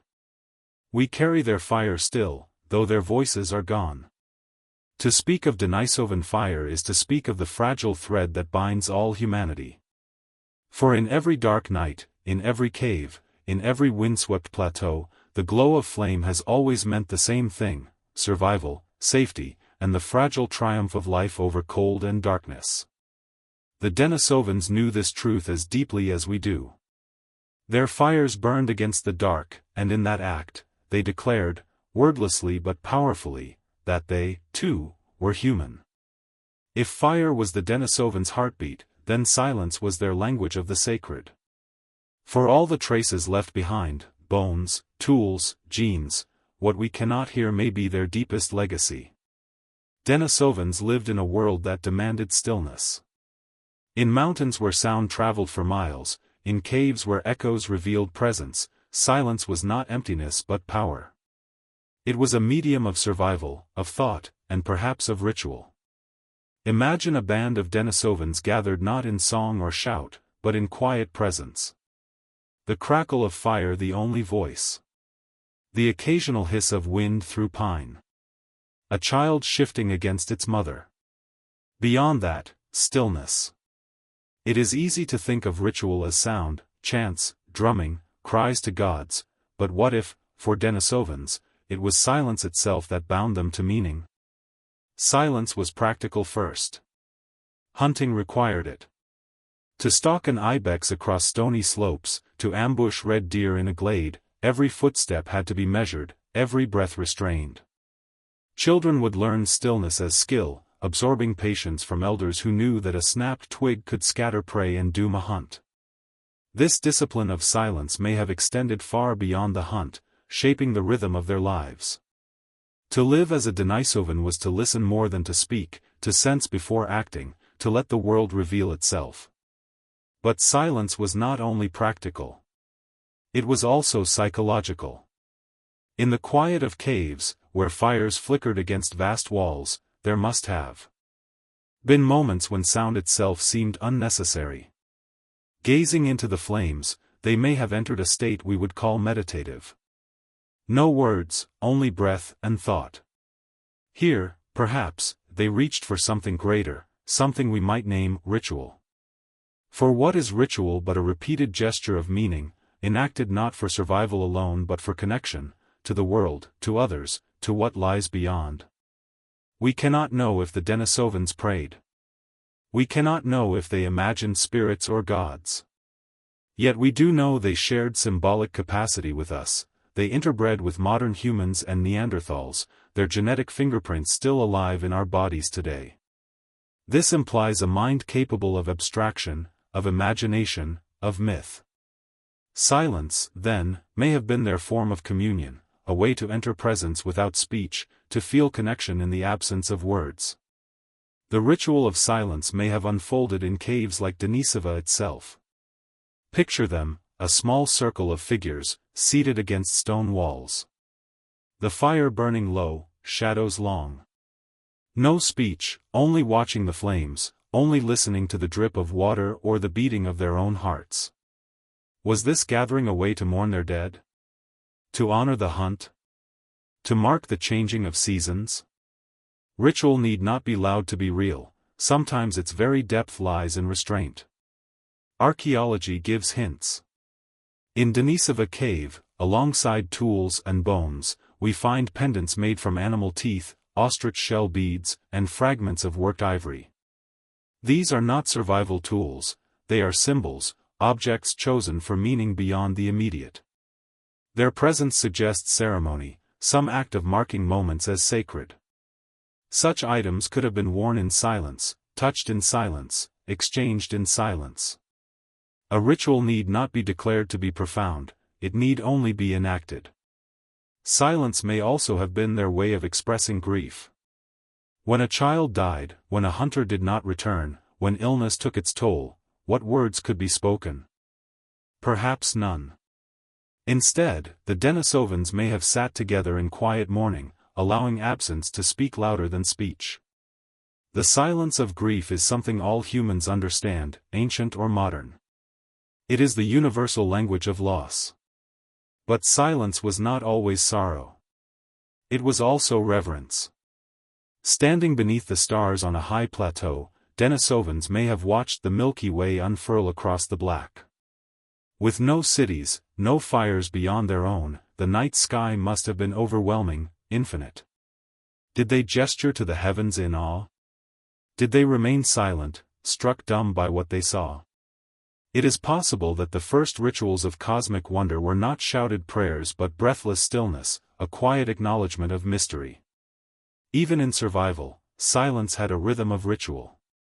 Each morning, rising before dawn, they would move with care, feeding embers, checking spears, preparing for the day without chatter. Each evening, before sleep, they would share food and sit again in stillness, listening for threats in the dark. These were daily rites, repeated endlessly, blurring the line between the practical and the sacred. Over time, such habits became more than routine, they became identity. To be Denisovan was to move within silence, to live in its discipline and its gift. What makes this idea powerful is that silence connects us still. In our world of noise, when we step into a forest, when we sit by a fire, when we fall into wordless awe at a starry sky, we experience what they may have known. The ritual of silence did not vanish with the Denisovans. It continues in us, a trace of their presence that lingers not in genes alone but in moments of stillness we still seek. In the end, silence may be their truest monument. We cannot hear their voices, but we can imagine their quiet. We cannot reconstruct their prayers, but we can feel the weight of their stillness. In that silence lies mystery, and in mystery, meaning. For the Denisovans, silence was more than absence of sound. It was survival. It was ritual. It was their way of touching the infinite without a word. Beneath the soil, beneath the shifting stones of time, lie stories told not in words but in gestures of care. Burial is among the oldest whispers of humanity, a recognition that death is not merely an ending but an event that demands response.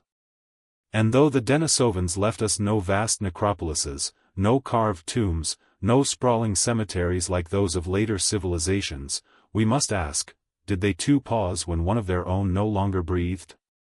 Did they lift the body with solemn hands? Did they mark the ground? Did they acknowledge the weight of absence with ritual? To search for burial among the Denisovans is to search for the moment when life itself became sacred in their eyes. The evidence is tantalizing yet incomplete. In Denisova cave, remains were found not scattered like refuse, but preserved in layers of sediment, sometimes mingled with ornaments or worked ivory.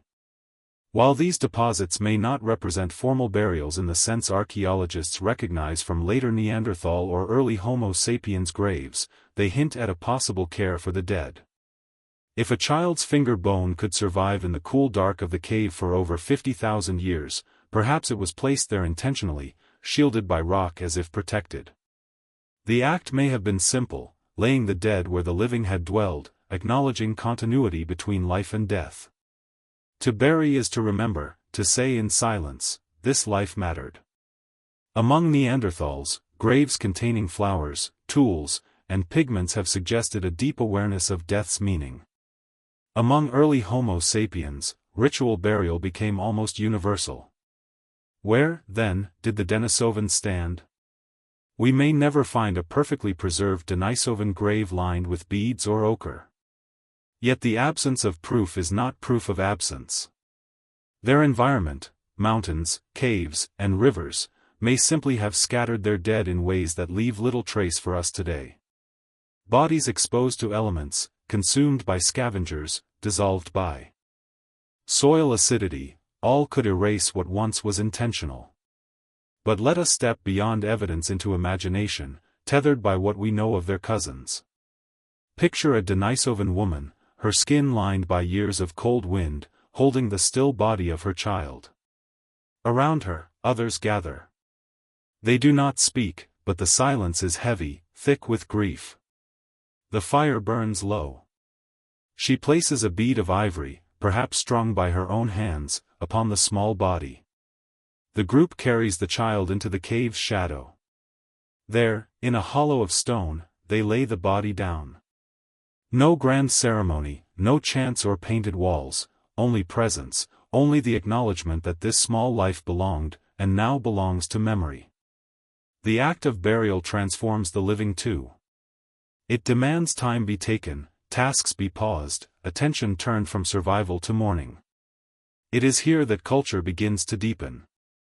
The Denisovans, like us, would have faced the terror of death, the sudden stillness where once was breath, the cooling of flesh, the inescapable reminder of mortality.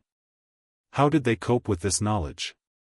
Perhaps by burying, they turned fear into ritual, chaos into order. By placing their dead deliberately, they affirmed a bond that outlasted death. There is also power in the physical act. To lift a body is to feel its weight one last time, to bear it with dignity. To cover it with earth or stone is to shield it, to protect it even in absence. Burial is both farewell and guardianship, an attempt to preserve dignity against decay. In this sense, the Denisovans may have invented meaning as much as they inherited it. If they buried, they declared that life had value beyond utility, that a hunter or child or mother was more than flesh, they were memory, they were story. But what if they did not bury?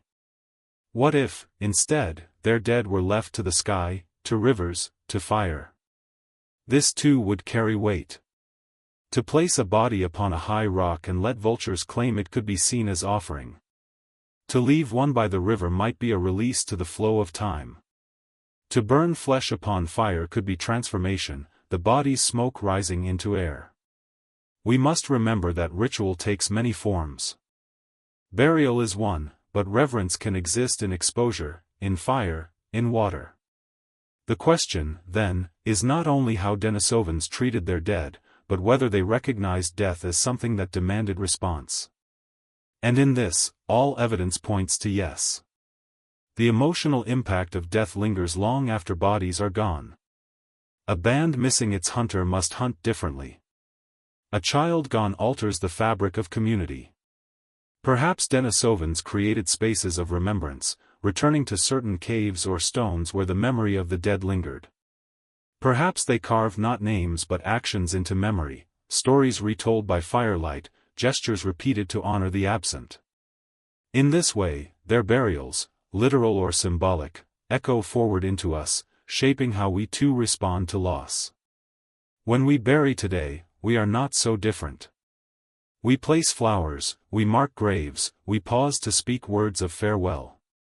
At the heart of it lies the same impulse that may have stirred Denisovan hearts, to resist the silence of death by answering it with meaning. The Denisovans may not have carved monuments, but in their simple acts, laying a body in a cave, placing a bead beside it, pausing in silence, they left a weight that still presses upon us. The weight of burial is not only in the earth we place upon the dead, but in the gravity it places upon the living. It forces us to reckon with impermanence, to recognize the fragility of life, to honor what has passed. For the Denisovans, this reckoning must have been profound, for their world was harsher, their lives shorter, their losses more frequent. Yet still, we imagine, they found ways to respond with tenderness, with meaning. So we return to Denisova cave, where fragments of bone lie in silence. Each fragment is heavy not because of its size, but because of what it represents: a life once lived, a death once mourned, a ritual once performed. The weight of burial is the weight of humanity itself, the choice to care, to remember, to give dignity to those who can no longer walk among us. And in that choice, the Denisovans stand not as shadows, but as kin. The Denisovans lived in a world where the earth itself seemed oversized, untamed, and filled with creatures that dwarfed even the bravest hunter. Today, when we think of prehistory, we often imagine humans standing proudly as masters of their environment. But for the Denisovans, mastery was an illusion. They were not lords of their land, but participants in a vast and dangerous drama, one in which they were often not the largest, nor the strongest, nor even the fastest players on the stage. To step outside the safety of a cave was to enter a landscape of giants. Forests were alive with mammoths, shaggy titans whose tusks curved like crescent moons and whose size made even the bravest hesitate.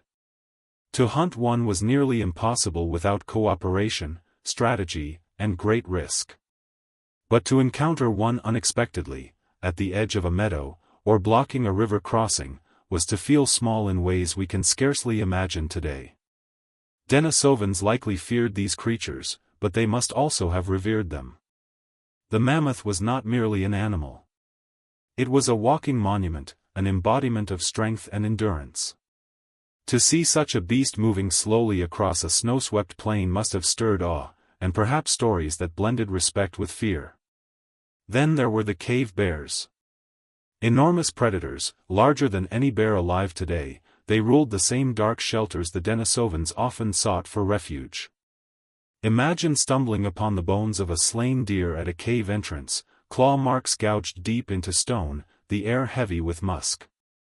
To enter such a place was to trespass upon a rival's domain. Sometimes, Denisovans and cave bears may have lived in cycles of possession, humans occupying a cavern in summer, bears reclaiming it in winter. These uneasy exchanges must have left scars on both memory and myth. For the Denisovans, the cave bear was more than predator, it was a rival claimant to the very spaces of survival. And yet, danger did not come only from towering mammals. Saber-toothed cats, their fangs like ivory daggers, lurked in grasslands and woodlands alike. They could strike swiftly, silently, vanishing before humans even registered the attack. To hunt in Denisovan times was always to risk becoming the hunted. Children learned early that to survive meant vigilance, that the rustle in the tall grass was never to be ignored, that silence could be both friend and enemy. Each encounter, each escape, would have imprinted itself upon the psyche, shaping the way Denisovans understood their place in the world. But not all giants were predators. Some, like the woolly rhinoceros, represented power and persistence. These armored herbivores, with their sweeping horns and thick hides, were forces of nature in their own right. A Denisovan standing near such a creature would see not merely food or danger, but something more, a beast embodying resilience against the cold, a mirror of their own struggle against the ice age. It is not hard to imagine them carving images, telling stories, or creating rituals around these beings. Just as later human groups painted bison and mammoths on cave walls, perhaps Denisovans too wove giants into their mythology, though no images remain for us to see. Encounters with giants were not only about fear, they were about humility. To live in such a world was to be constantly reminded of scale. The Denisovans may have possessed tools, fire, intelligence, but they were small bodies in a realm of colossi. This humbling perspective likely shaped how they thought of themselves. Unlike modern people, who often see nature as something to conquer, Denisovans likely felt themselves woven into a web of power they could not control. Their myths, their rituals, their silences may all have been born from this awareness, that they lived not at the center of creation, but as one thread among many, vulnerable to the crush of forces far greater than themselves. We know from archaeology that Neanderthals sometimes left traces suggesting reverence for the great animals of their world. Could the Denisovans have done the same? A mammoth's tusk carved into a pendant. A bear's tooth worn as amulet. Such fragments hint at meaning beyond survival. They suggest that giants were not simply beasts to kill, but beings to acknowledge, beings whose size and power demanded respect. Wearing part of a giant might have been a way of invoking its strength, of carrying its spirit. The Denisovans, like their cousins, were not mere brutes but humans with imagination. And imagination is often born in the shadow of awe. The presence of giants also shaped community. A mammoth hunt was not the work of one man or woman, it was the work of many. Cooperation was survival. Giants forced the Denisovans into deeper bonds with one another. To bring down a beast, to defend against predators, to share the meat and hide afterward, all of these required trust, strategy, and shared risk. Thus, the giants became silent architects of social structure, teaching humans that survival was not solitary but collective. Philosophically, the giants left another mark, mortality. For every successful encounter, there were surely countless failures. A charging rhinoceros. A bear defending her cubs. A cat striking from shadows. Each loss was not only personal but communal. The giants carried death with them, not maliciously, but as a reminder that to live was always to risk. Perhaps this is why rituals of silence and burial mattered so much. Death was ever present, and often it arrived in the form of something larger than life. And yet, imagine the awe of survival, the triumph of standing beside a mammoth carcass felled by human hands. Such moments must have been transformative, feeding not only bellies but stories. Around fires, Denisovans may have recounted these hunts, embellishing them into legend. Each retelling transformed fear into pride, danger into memory, fragility into strength. The giants were not only threats, they were teachers, shaping the human spirit through confrontation and survival. When we think of Denisovans now, we often reduce them to fragments of DNA, silent bones, and scattered tools. But to truly understand them, we must imagine them standing face to face with giants. We must picture their small bands against a backdrop of creatures so large they seemed eternal. We must feel the humility, the fear, the awe, the fleeting triumphs. For in those encounters, the Denisovans were not just surviving, they were becoming human in the fullest sense, learning what it meant to live in a world of power beyond their own. And so, the giants walk still, in our memory, in our myths, in the stories we tell of the Ice Age world. The Denisovans once stood among them, humbled yet unbroken, small yet resilient. Their encounters with the giants remind us of our own place in the grand scale of life, never absolute rulers, but participants in a story much larger than ourselves. High above the forests and rivers, above even the rolling plains where mammoths wandered, lay a place that seemed closer to the sky than to the earth. Today we call it the Tibetan Plateau, the roof of the world. For the Denisovans, this was not a poetic phrase but a lived reality. They were among the first humans, perhaps the very first, to step into this frozen expanse, a world so thin of air that every breath felt like a struggle, every step like a burden. And yet, somehow, they survived here. In doing so, they achieved something extraordinary. they became creatures of altitude, masters of a land most of humanity would never dare to inhabit. The challenge of such a place is nearly incomprehensible to us today. At altitudes above 4,000 meters, oxygen is scarce, and each inhalation fails to satisfy. For modern travelers, dizziness, headaches, and exhaustion come quickly. But the Denisovans were no mere visitors. Genetic evidence tells us they adapted. Fragments of their DNA live on in modern Tibetans, granting resistance to altitude sickness. It is as if the Denisovans carved the secret of high places into human biology itself. This adaptation was not merely chance, it was survival. To live on the plateau without it would have been to die gasping beneath the endless sky. Imagine the journey. Bands of Denisovans climbing mountain passes, wrapped in animal hides, carrying only what they could hold. The air grows colder, the winds sharper, the trees fewer. Snow lingers even in summer. Children stumble, mothers steady them, elders breathe with difficulty yet press on. Perhaps they followed herds, wild yak, antelope, ibex, drawn higher by the promise of food. Or perhaps they fled competition in lower valleys, seeking refuge in a land too harsh for rivals. Whatever their reason, the decision was bold, almost unthinkable, to climb into a realm where even the earth seemed hostile. The landscape itself must have felt like another world. Wide valleys stretched between towering peaks, glaciers carving rivers of ice, sunlight blinding against snow. At night, the stars burned fiercely, unfiltered by atmosphere, overwhelming in their number. Here, on the roof of the world, the Denisovans may have felt closer to the cosmos than any humans before them. Each dawn, as light spilled over jagged ridges, they would have seen creation itself renewed, a spectacle that no doubt shaped their sense of existence. Survival demanded ingenuity. Fire burned less brightly in thin air, requiring more fuel, more careful tending. Food was scarce, so every hunt mattered. Hides had to be thicker, shelters sturdier, strategies sharper. Cooperation was not optional, it was the only way to endure. A lone Denisovan on the plateau would not last long. But a band, moving together, watching one another, sharing resources, this was strength. The plateau shaped them into a people of resilience, bound tightly by necessity. And yet, adaptation was not only physical. It was spiritual, emotional.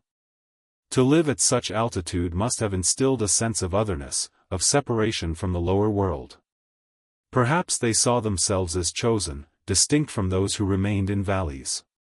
Perhaps the thin air and the vast silence encouraged forms of ritual and reflection different from those below. In this way, the roof of the world was not only a place of survival but of identity. It set them apart, gave them a landscape unlike any other humans knew. The greatest legacy of their time here is found not in bones, but in genes. Modern Tibetans and Sherpas carry a Denisovan variant of the EPAS1 gene, the high-altitude gene, which allows blood to function more efficiently with less oxygen. Without this inheritance, modern peoples could not thrive on the plateau. This means that when we see monks meditating on mountaintops, or herders guiding yak across frozen plains, we are witnessing Denisovan survival echoing across millennia. They did not vanish entirely. They became part of us, literally inscribed in our cells. The philosophical weight of this is profound. When we think of the Denisovans, we imagine shadows in caves, fragments of bone. Yet here, in the thin air of the Himalayas, they are not shadows. They are breath itself. Every Tibetan who inhales easily where others gasp is a living testament to Denisovan endurance. The roof of the world is not only a landscape they once crossed, it is a landscape they still inhabit through us. But imagine the cost. For every successful adaptation, how many must have failed? How many Denisovan children were buried in frozen ground, their bodies unable to adjust? How many bands turned back, defeated by altitude's invisible cruelty? The path to adaptation was paved with suffering. Yet those who endured ensured that their lineage would survive in ways even they could not have imagined. They secured not only their own survival but that of future humans who would one day follow. In this way, the Denisovan crossing of the plateau is both triumph and tragedy. Triumph because they achieved what no other humans of their time could. Tragedy because they left little else behind, no monuments, no villages, no carvings etched into stone. Only genes, silent yet powerful. Their presence remains not in what we can see, but in what we carry within. And so we picture them once more, small figures against immense mountains, breath steaming in the cold, eyes lifted toward peaks that pierce the sky. They walk where no others dare. They breathe where breath is scarce. They endure where endurance seems impossible. For a brief span of time, the roof of the world belonged to them. And even now, long after their disappearance, when the wind howls across high passes and the stars blaze above the snow, it is not hard to imagine their shadows still moving, still climbing, still claiming the heights as their own. If there is one truth that binds the human story, it is this: we are never alone. For tens of thousands of years, the world was not solely ours. Denisovans, Neanderthals, and early Homo sapiens all walked the same lands, breathed the same winds, and gazed upon the same stars. And in the shadows of those shared landscapes, encounters occurred that shaped us forever. Interbreeding was not a rare accident, it was part of the fabric of survival. Out of these unions, fleeting or enduring, arose children who carried within them the mingling of entire worlds. Their blood became bridges between species, their lives testaments to both the intimacy and the strangeness of our shared humanity. The most famous discovery of this truth lies within Denisova cave itself, the remains of a young girl known only as Deni. From her bones, scientists read a story more astonishing than any myth. She was the daughter of a Neanderthal mother and a Denisovan father. Half of one, half of the other, she embodied the merging of two great human lineages. For centuries we had imagined humans as separate, isolated branches of a tree. But Deni's existence revealed something different: the branches were entwined, overlapping, crossing in ways that blurred the neat divisions we had once drawn. To imagine her is to feel the weight of mystery. Did her parents live together as a family, or was her conception the result of a fleeting encounter? Did she grow up among Neanderthals, among Denisovans, or in a blended band where identities mingled as freely as blood? We cannot know. But we can picture her face, features neither fully Neanderthal nor Denisovan, but something in between, something new. A human child in every sense, yet carrying within her body the collision of deep histories. Deni was not alone. Genetic studies show that Denisovans and Neanderthals interbred multiple times across Eurasia. And Denisovans, in turn, left their mark upon our own lineage. Today, people in Melanesia, Australia, and parts of Southeast Asia carry up to 5% Denisovan DNA. In Tibetans, the Denisovan contribution grants the gift of surviving high altitudes. In other populations, Denisovan genes influence immunity, metabolism, and adaptation. These are not trivial remnants. They are living echoes, woven into the way millions of people live and breathe today. But what did these encounters mean in the moment? Imagine two groups meeting at the edge of a forest, wary yet curious. They see in one another reflections of themselves: upright posture, firelight eyes, hands that grasp tools. And yet, there are differences too, subtle shifts in face shape, body build, the rhythm of speech. Did they regard one another as kin or as strangers? Did fear give way to fascination, hostility to desire? The answer must have varied. Some meetings ended in conflict. Others, in union. And from union came children who blurred the boundaries of identity. The children of interbreeding carried more than just mixed genes. They carried stories, challenges, and possibilities. To grow up among Neanderthals while bearing Denisovan traits, or among Denisovans with the features of Homo sapiens, was to embody difference. Was that difference celebrated, feared, or ignored?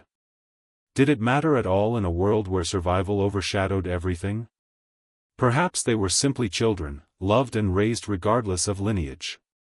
Or perhaps they were marked as bridges, symbols of a wider world beyond the immediate band. Philosophically, these unions dismantle the walls we once built in our understanding of humanity. We are not pure. We are not singular. We are mosaics, shaped by countless encounters across the ages. Each of us carries within us the shadows of forgotten loves, the imprints of long-vanished peoples. To deny them is to deny part of ourselves. The Denisovans live in us not only as science but as intimacy, as moments of closeness that no archaeology can fully capture. Yet interbreeding was not without tension. It may have been born as much from necessity as from attraction.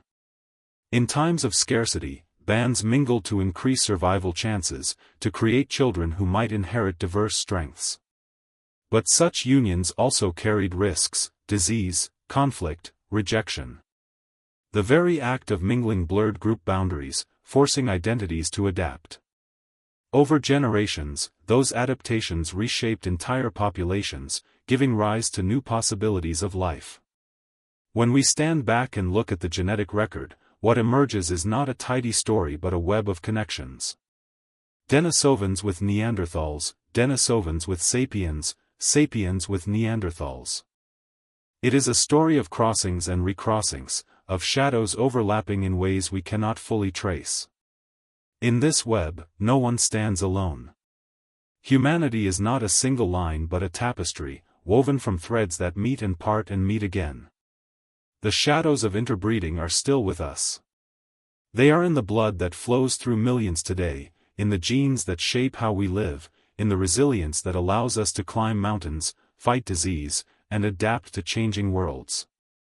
They are also in the philosophy of what it means to be human.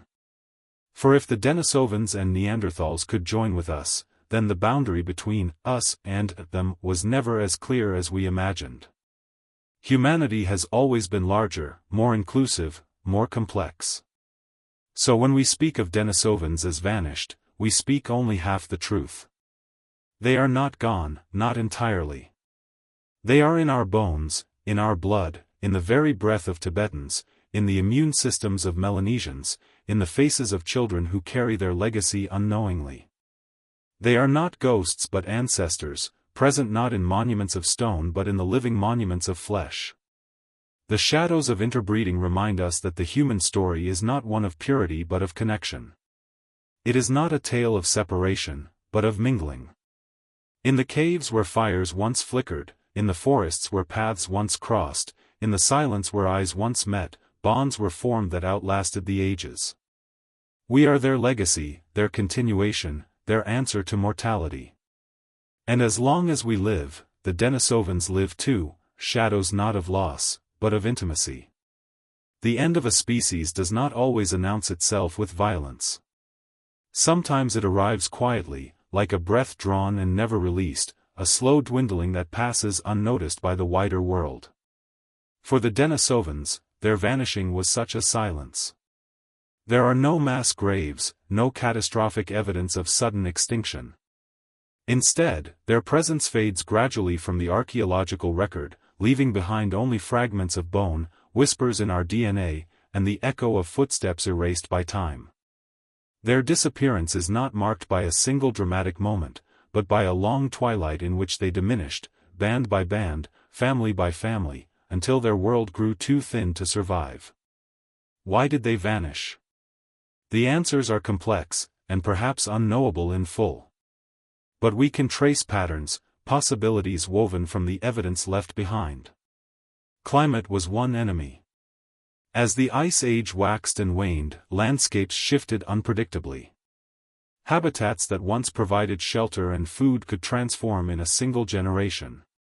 Rivers froze, forests withdrew, and plains expanded. Each shift demanded resilience, and though the Denisovans were strong, even strength has limits. A lineage can endure for millennia, but when environments change faster than adaptations can keep pace, survival becomes a fragile balancing act. Another factor may have been competition. As Homo sapiens expanded across Eurasia, carrying with them new tools, new hunting strategies, and growing networks of communication, the world became increasingly crowded. Neanderthals, too, were present, holding their own territories, competing for prey and shelter. In such a landscape, Denisovans may have found themselves pushed to the margins, forced into harsher environments, higher altitudes, or thinner resources. Survival on the edges is possible, but it comes at a cost. Fewer children, weaker bands, greater risks. Over generations, such pressures accumulate, eroding the foundations of continuity. Yet the vanishing of the Denisovans was not purely a loss. It was also a transformation. For while their physical presence faded, their genetic legacy endured. In Melanesians, in Tibetans, in scattered traces across Asia, the Denisovans live on. Their vanishing was not absolute erasure but assimilation, like colors blending into a larger painting, their distinct line dissolved into a broader whole. This truth complicates the narrative of extinction. To say they vanished is only half true. To say they became part of us is equally accurate. Imagine the last Denisovan bands. Perhaps they still huddled in caves, tending fires that flickered against cold stone walls. Perhaps they roamed windswept plateaus, following the herds with quiet persistence. Their numbers dwindled, but life continued, moment by moment, day by day. A mother carried her child. A hunter brought back meat. The rhythm of existence went on, even as the world narrowed. Did they sense they were the last? Did they feel the weight of fading lineage, or did life simply feel as it always had, with tomorrow uncertain but not yet lost? Extinction, after all, is a concept only we impose in hindsight. To them, there was only the living present. There is poignancy in imagining the very last dawn seen by Denisovan eyes. Perhaps it was ordinary, a gray sky breaking into pale light, frost clinging to grass, breath rising in the cold. A small group rises to face the day. They do not know they are the end of a lineage that stretches back hundreds of thousands of years. They only know the hunger in their stomachs, the cry of an infant, the path of game across the land. The grandeur of their species' story is invisible to them, as it is to us in our own time. Only later, only through hindsight, do we mark it as an ending. Their vanishing raises a haunting reflection. If such a strong, adaptable, widespread people could fade, what does that mean for us? We imagine ourselves permanent, immune to the tides of time. But the Denisovans remind us that no species, however mighty, is beyond decline. Survival is never guaranteed. The earth shifts, climates change, competitors rise. What endures is not always the body, but the fragments it leaves behind, the genes, the tools, the impressions carved into stone and into memory. And yet, there is beauty in their transformation. The Denisovans are not lost to oblivion. They are within us, walking in our blood, breathing in our lungs. Their vanishing was a merging, a joining of paths rather than a total erasure. If extinction is defined as disappearance without a trace, then the Denisovans are not extinct at all. They are part of the living chorus of humanity, their voices woven into ours. When a Tibetan breathes easily on high mountain peaks, when a Melanesian's immune system resists certain diseases, it is the Denisovans who speak through them. Still, something was lost. Their songs, if they sang them. Their myths, if they dreamed them. Their laughter, their fears, their unique way of being in the world, all gone, all irretrievable. Genes cannot preserve culture. DNA cannot carry stories. What remains are only shadows, suggestions of what once was. And it is in that absence that we feel the weight of their vanishing most keenly. Long after the Denisovans themselves vanished, long after their fires burned to ash and their voices faded into silence, something of them endured in the most intimate of places, within us. It is in the hidden code of life, the twisting spirals of DNA, that the Denisovans still whisper. Though their bodies dissolved into the soil, their genetic legacy wove itself into the future, threading quietly through the veins of peoples who walk the earth today. These echoes in the genome are faint, but they are real, clues not just of survival, but of connection, of intimacy across species, of a shared humanity deeper than we once imagined. It began as a scientific puzzle. For years, geneticists compared the DNA of modern humans with that of Neanderthals, discovering that our lineages had mingled. But when Denisovan DNA was first sequenced from the tiny fragment of a finger bone in Denisova cave, something remarkable appeared. Modern populations in Melanesia, Australia, and parts of Southeast Asia carried significant amounts of Denisovan ancestry. It was a revelation. This extinct people, known from so few bones, had left a vast imprint across the human world. They had not disappeared without a trace. They had joined us. Today, entire communities carry 3, 4, even 5% Denisovan DNA. For the people of Papua New Guinea, this means that 1 in every 20 genes may have come from the Denisovans. Imagine that, a people once thought to be lost forever still live on, not as ghosts but as living bloodlines, shaping the way bodies work, the way lives unfold. These echoes are not only statistical curiosities. They are functional. They matter. Consider the high plateaus of Tibet. At altitudes where oxygen thins and lungs gasp for air, most humans struggle. But Tibetans thrive, their bodies adapted to the challenges of thin air. The secret lies in a gene called EPAS1, which regulates how blood carries oxygen. This version of the gene is not found in most humans. It comes from Denisovans. It was their gift to future generations, a genetic tool honed in their own high-altitude world, now preserved in those who live among the Himalayas. Without Denisovan DNA, the settlement of Tibet might have been impossible. Their echo is in every effortless breath taken on the roof of the world.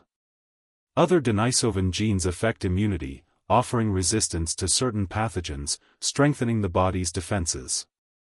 Some influence how fat is stored, how skin adapts to the cold, how metabolism balances survival in harsh environments. In ways large and small, Denisovan ancestry continues to shape us. Each adaptation is a reminder that survival was not the achievement of one lineage alone, but of many interwoven. And yet, these genetic echoes are not evenly distributed. In Europe, Denisovan ancestry is minimal. In Asia, it appears in fragments. But in Oceania, in the islands scattered like jewels across the Pacific, their presence is profound. It is as if the Denisovans passed a torch to those who would journey across seas, embedding their strength in the very people who would come to inhabit the farthest reaches of the human world. The genome becomes a map of memory, a record of encounters long forgotten. Each Denisovan gene carried by a living person today is not random, it is the result of moments in deep time when two individuals from different lineages met, shared, and created life. Each gene is a fossil of intimacy, a preserved trace of touch and breath, of risk and trust. In the cold abstraction of DNA sequences, there lies the warmth of human connection. To think of the genome this way is to reimagine ancestry. Our family is not just sapiens, not just those who look like us or spoke like us. It is broader, deeper, more entangled. We carry within us the Denisovans, the Neanderthals, perhaps even traces of other lost peoples whose names we will never know. We are not the endpoint of humanity but its mosaic, its continuation, its vessel. The echoes in the genome are proof that no lineage is ever truly gone as long as it leaves its imprint in others. But there is also a haunting truth in this. Genes endure, but culture does not. Denisovan DNA shapes Tibetan breath, yet no Denisovan song survives. Their genes alter our immunity, but their myths are gone. We have their biology but not their voices. This asymmetry, presence without memory, is bittersweet. It reminds us that survival is never whole. The Denisovans live on in the body but not in the mind. Their whispers are in our cells, not in our stories. And yet, perhaps this is enough. For in the rhythm of heartbeats, in the flow of blood, in the air drawn into lungs high in the mountains, they are still here.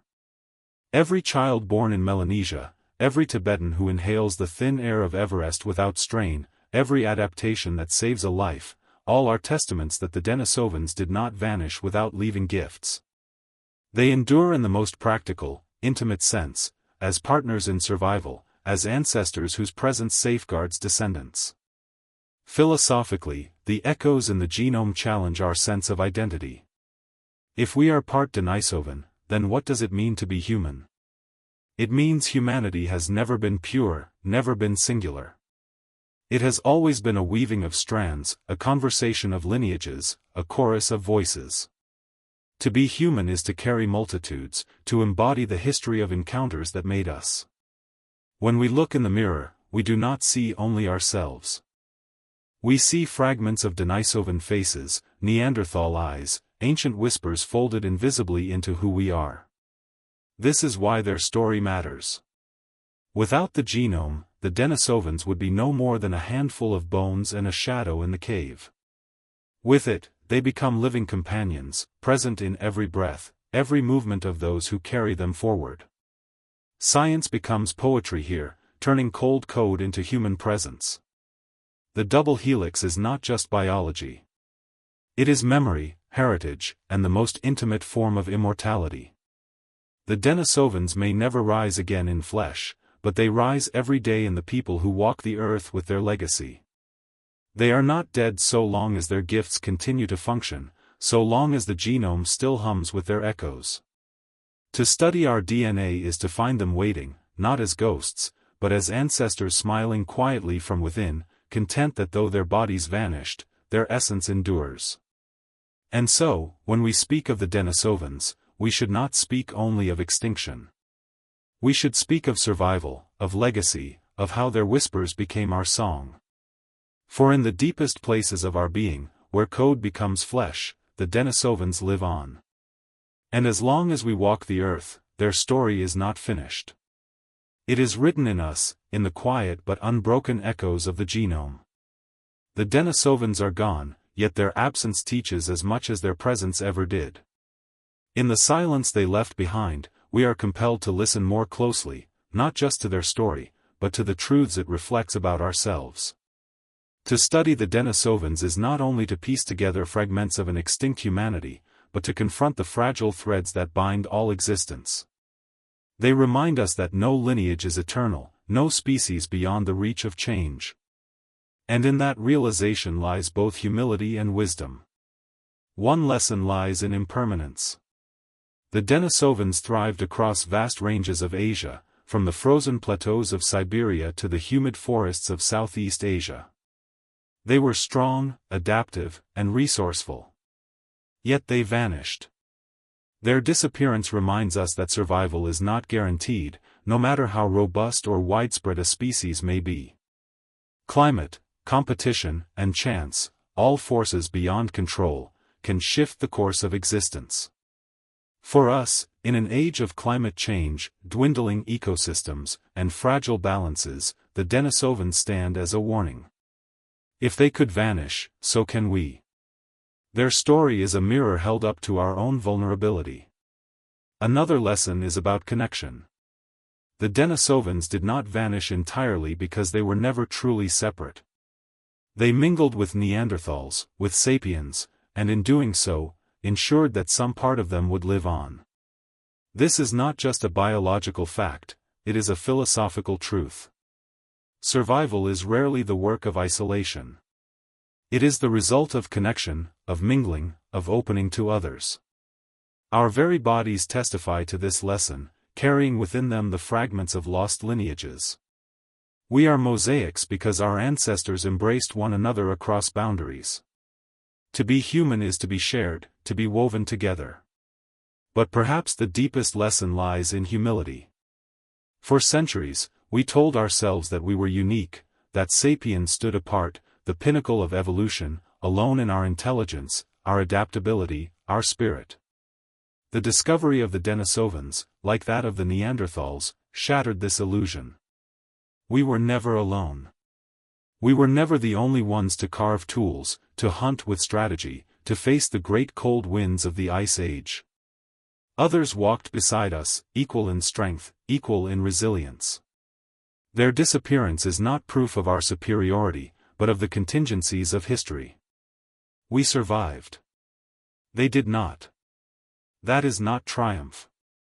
It is chance. From their loss we can also learn gratitude. Every breath taken in the thin air of Tibet, every life saved by an immune adaptation born of Denisovan genes, is a gift from them. They did not intend to give it, and yet they did. Their presence in our genome is an inheritance we never asked for but desperately needed. To walk the earth today is, in part, to walk with their help. Gratitude, then, becomes part of remembering. The Denisovans gave us strength without knowing it. The least we can do is honor the legacy they left. And what of culture, of meaning? Here the lesson grows even sharper. We have their genes, but not their stories. We know they lived, but not what they believed. We know they endured, but not what they hoped for. In this gap, we glimpse the fragility of human memory. Genes can last hundreds of thousands of years, but stories vanish with the last voice that tells them. What we lose when a people disappears is not just their bodies, but their visions, their music, their myths. The Denisovans warn us that memory is as important as survival. Without memory, survival becomes empty. If we forget, we too can vanish in all the ways that matter most. There is also a lesson about scale. To us, the Denisovans are an epic mystery, a people whose traces shake our understanding of the past. But to them, their lives were not epic. They were ordinary. A mother soothing a crying child. A hunter waiting in silence for game. A band sharing food around a fire. They did not see themselves as part of a grand story of human destiny. They were simply living. And yet, in that ordinariness, they shaped the course of history. Their genes carried forward. Their lives, though unrecorded, mattered. The lesson is clear: greatness is not always recognized in the moment. Ordinary lives build extraordinary legacies. The Denisovans teach us that every life, however small, can echo across ages. Perhaps the most sobering lesson is about time. We see ourselves as permanent, but in truth we are only passing through, as they once did. The Denisovans remind us that one day, we too will be the ones remembered only in fragments, bones in the ground, traces in the genome, faint echoes in the stories of whatever beings come after us. To imagine this is unsettling, but also grounding. It reminds us that our time is finite, and that the way we live it matters. The Denisovans did not know they were vanishing, and neither do we. This truth is not despair, it is urgency. To live meaningfully, to honor the present, to leave traces worth remembering. And finally, the Denisovans teach us compassion. They were like us, yet not us. They were different, yet kin. Their story widens our circle of belonging. If we can feel kinship with them, if we can honor their memory across tens of thousands of years, then perhaps we can extend that compassion to those beside us now, to other cultures, to other species, to the fragile ecosystems we share. The lesson is not just about the past, but about the future. To survive, to endure, we must learn not only to adapt but to care, to see the worth of all life as interconnected. The Denisovans are lost, but their lessons remain. Impermanence, connection, humility, gratitude, memory, scale, time, compassion, these are the teachings of the lost. They do not speak in words, but in silence, in absence, in the echoes they left behind. We are their students, whether we recognize it or not. Their story is stitched into our blood, but also into our philosophy. They remind us that to be human is to be temporary, interwoven, and yet capable of leaving gifts that endure beyond our sight. In remembering them, we remember ourselves. In mourning their loss, we learn to value our fragile present. In hearing their silence, we learn to speak with greater care. The Denisovans are gone, but not forgotten. And in their absence, they leave us the most precious gift of all, wisdom born of loss, lessons carved not in stone but in the very fabric of being. The sky blushed with the first light of day, soft pinks bleeding into pale golds, illuminating jagged mountains and frozen plains. For the Denisovans, this was a world both harsh and magnificent, a realm of extremes where survival demanded constant vigilance, courage, and adaptability. And yet, there were moments when time slowed, when awe rose above necessity. The last dawn they ever witnessed, though they could not have known it, must have been one of profound quiet, a fragile pause in a long struggle, a fleeting moment when the world seemed suspended between life and the unknown. Imagine the small band rising from their cave, breath curling in the frigid air, eyes scanning the horizon. The children cling to mother's sides, bundled in thick furs, while hunters adjust their grips on spears and sharpened bones. The fire from the previous night smolders behind them, its warmth retreating as sunlight reaches out across snow and rock. The landscape is vast and empty, yet alive, wind carrying distant calls of birds, the crackle of ice, the rhythmic crunch of their feet on frost-hardened ground. Every movement is cautious, deliberate. Every glance is laden with awareness. Survival is still paramount, yet the dawn itself offers a moment of reflection, of beauty that transcends necessity. This morning, like countless mornings before, the Denisovans are hunters, gatherers, observers of a world that is both beautiful and cruel. But for the last of their kind, the dawn carries a weight no one can see. They do not yet know that their lineage is approaching its twilight. They do not yet know that the fires they light today may be the last kindled by Denisovan hands. All they know is the rhythm of life, the hunt, the search for food, the care of young, and the endless sweep of mountains and valleys that define their existence. There is a stillness in the light of dawn, a pause that allows time to feel infinite. Perhaps they stopped, even briefly, to gaze at the rising sun. Perhaps they felt the warmth on their faces, the glow on the icy peaks, the quiet majesty of a world too vast to conquer. In that moment, they were part of something larger than themselves. It is an intimacy with nature that we struggle to recreate today. The Denisovans were not spectators, they were participants, their lives intertwined with every stone, every tree, every breath of wind. That communion, that deep presence in the world, is something we glimpse only through imagination and reflection. The last dawn also carries foreboding. The animals that once roamed the forests and valleys are fewer. Herds are diminished, predators hungrier. Climate shifts bring unpredictable storms, rivers rise and fall with new intensity, vegetation alters, and the delicate balance that allowed survival begins to tilt. The Denisovans, attuned to these rhythms, must respond. They adapt, they adjust, they persist, but subtle changes accumulate. Each small challenge, the failure of a hunt, the loss of a child, a winter harsher than expected, adds weight to the struggle. Life has always been precarious, but now the margin for error is thin.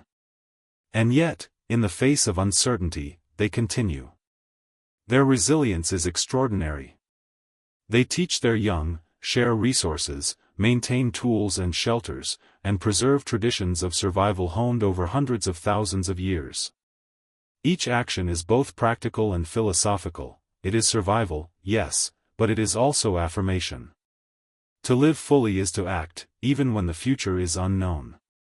In that sense, the last dawn is not merely the end, it is a testament to the endurance of life, to the will to persist, to the courage of beings who navigate extremes of existence with intelligence, cooperation, and care.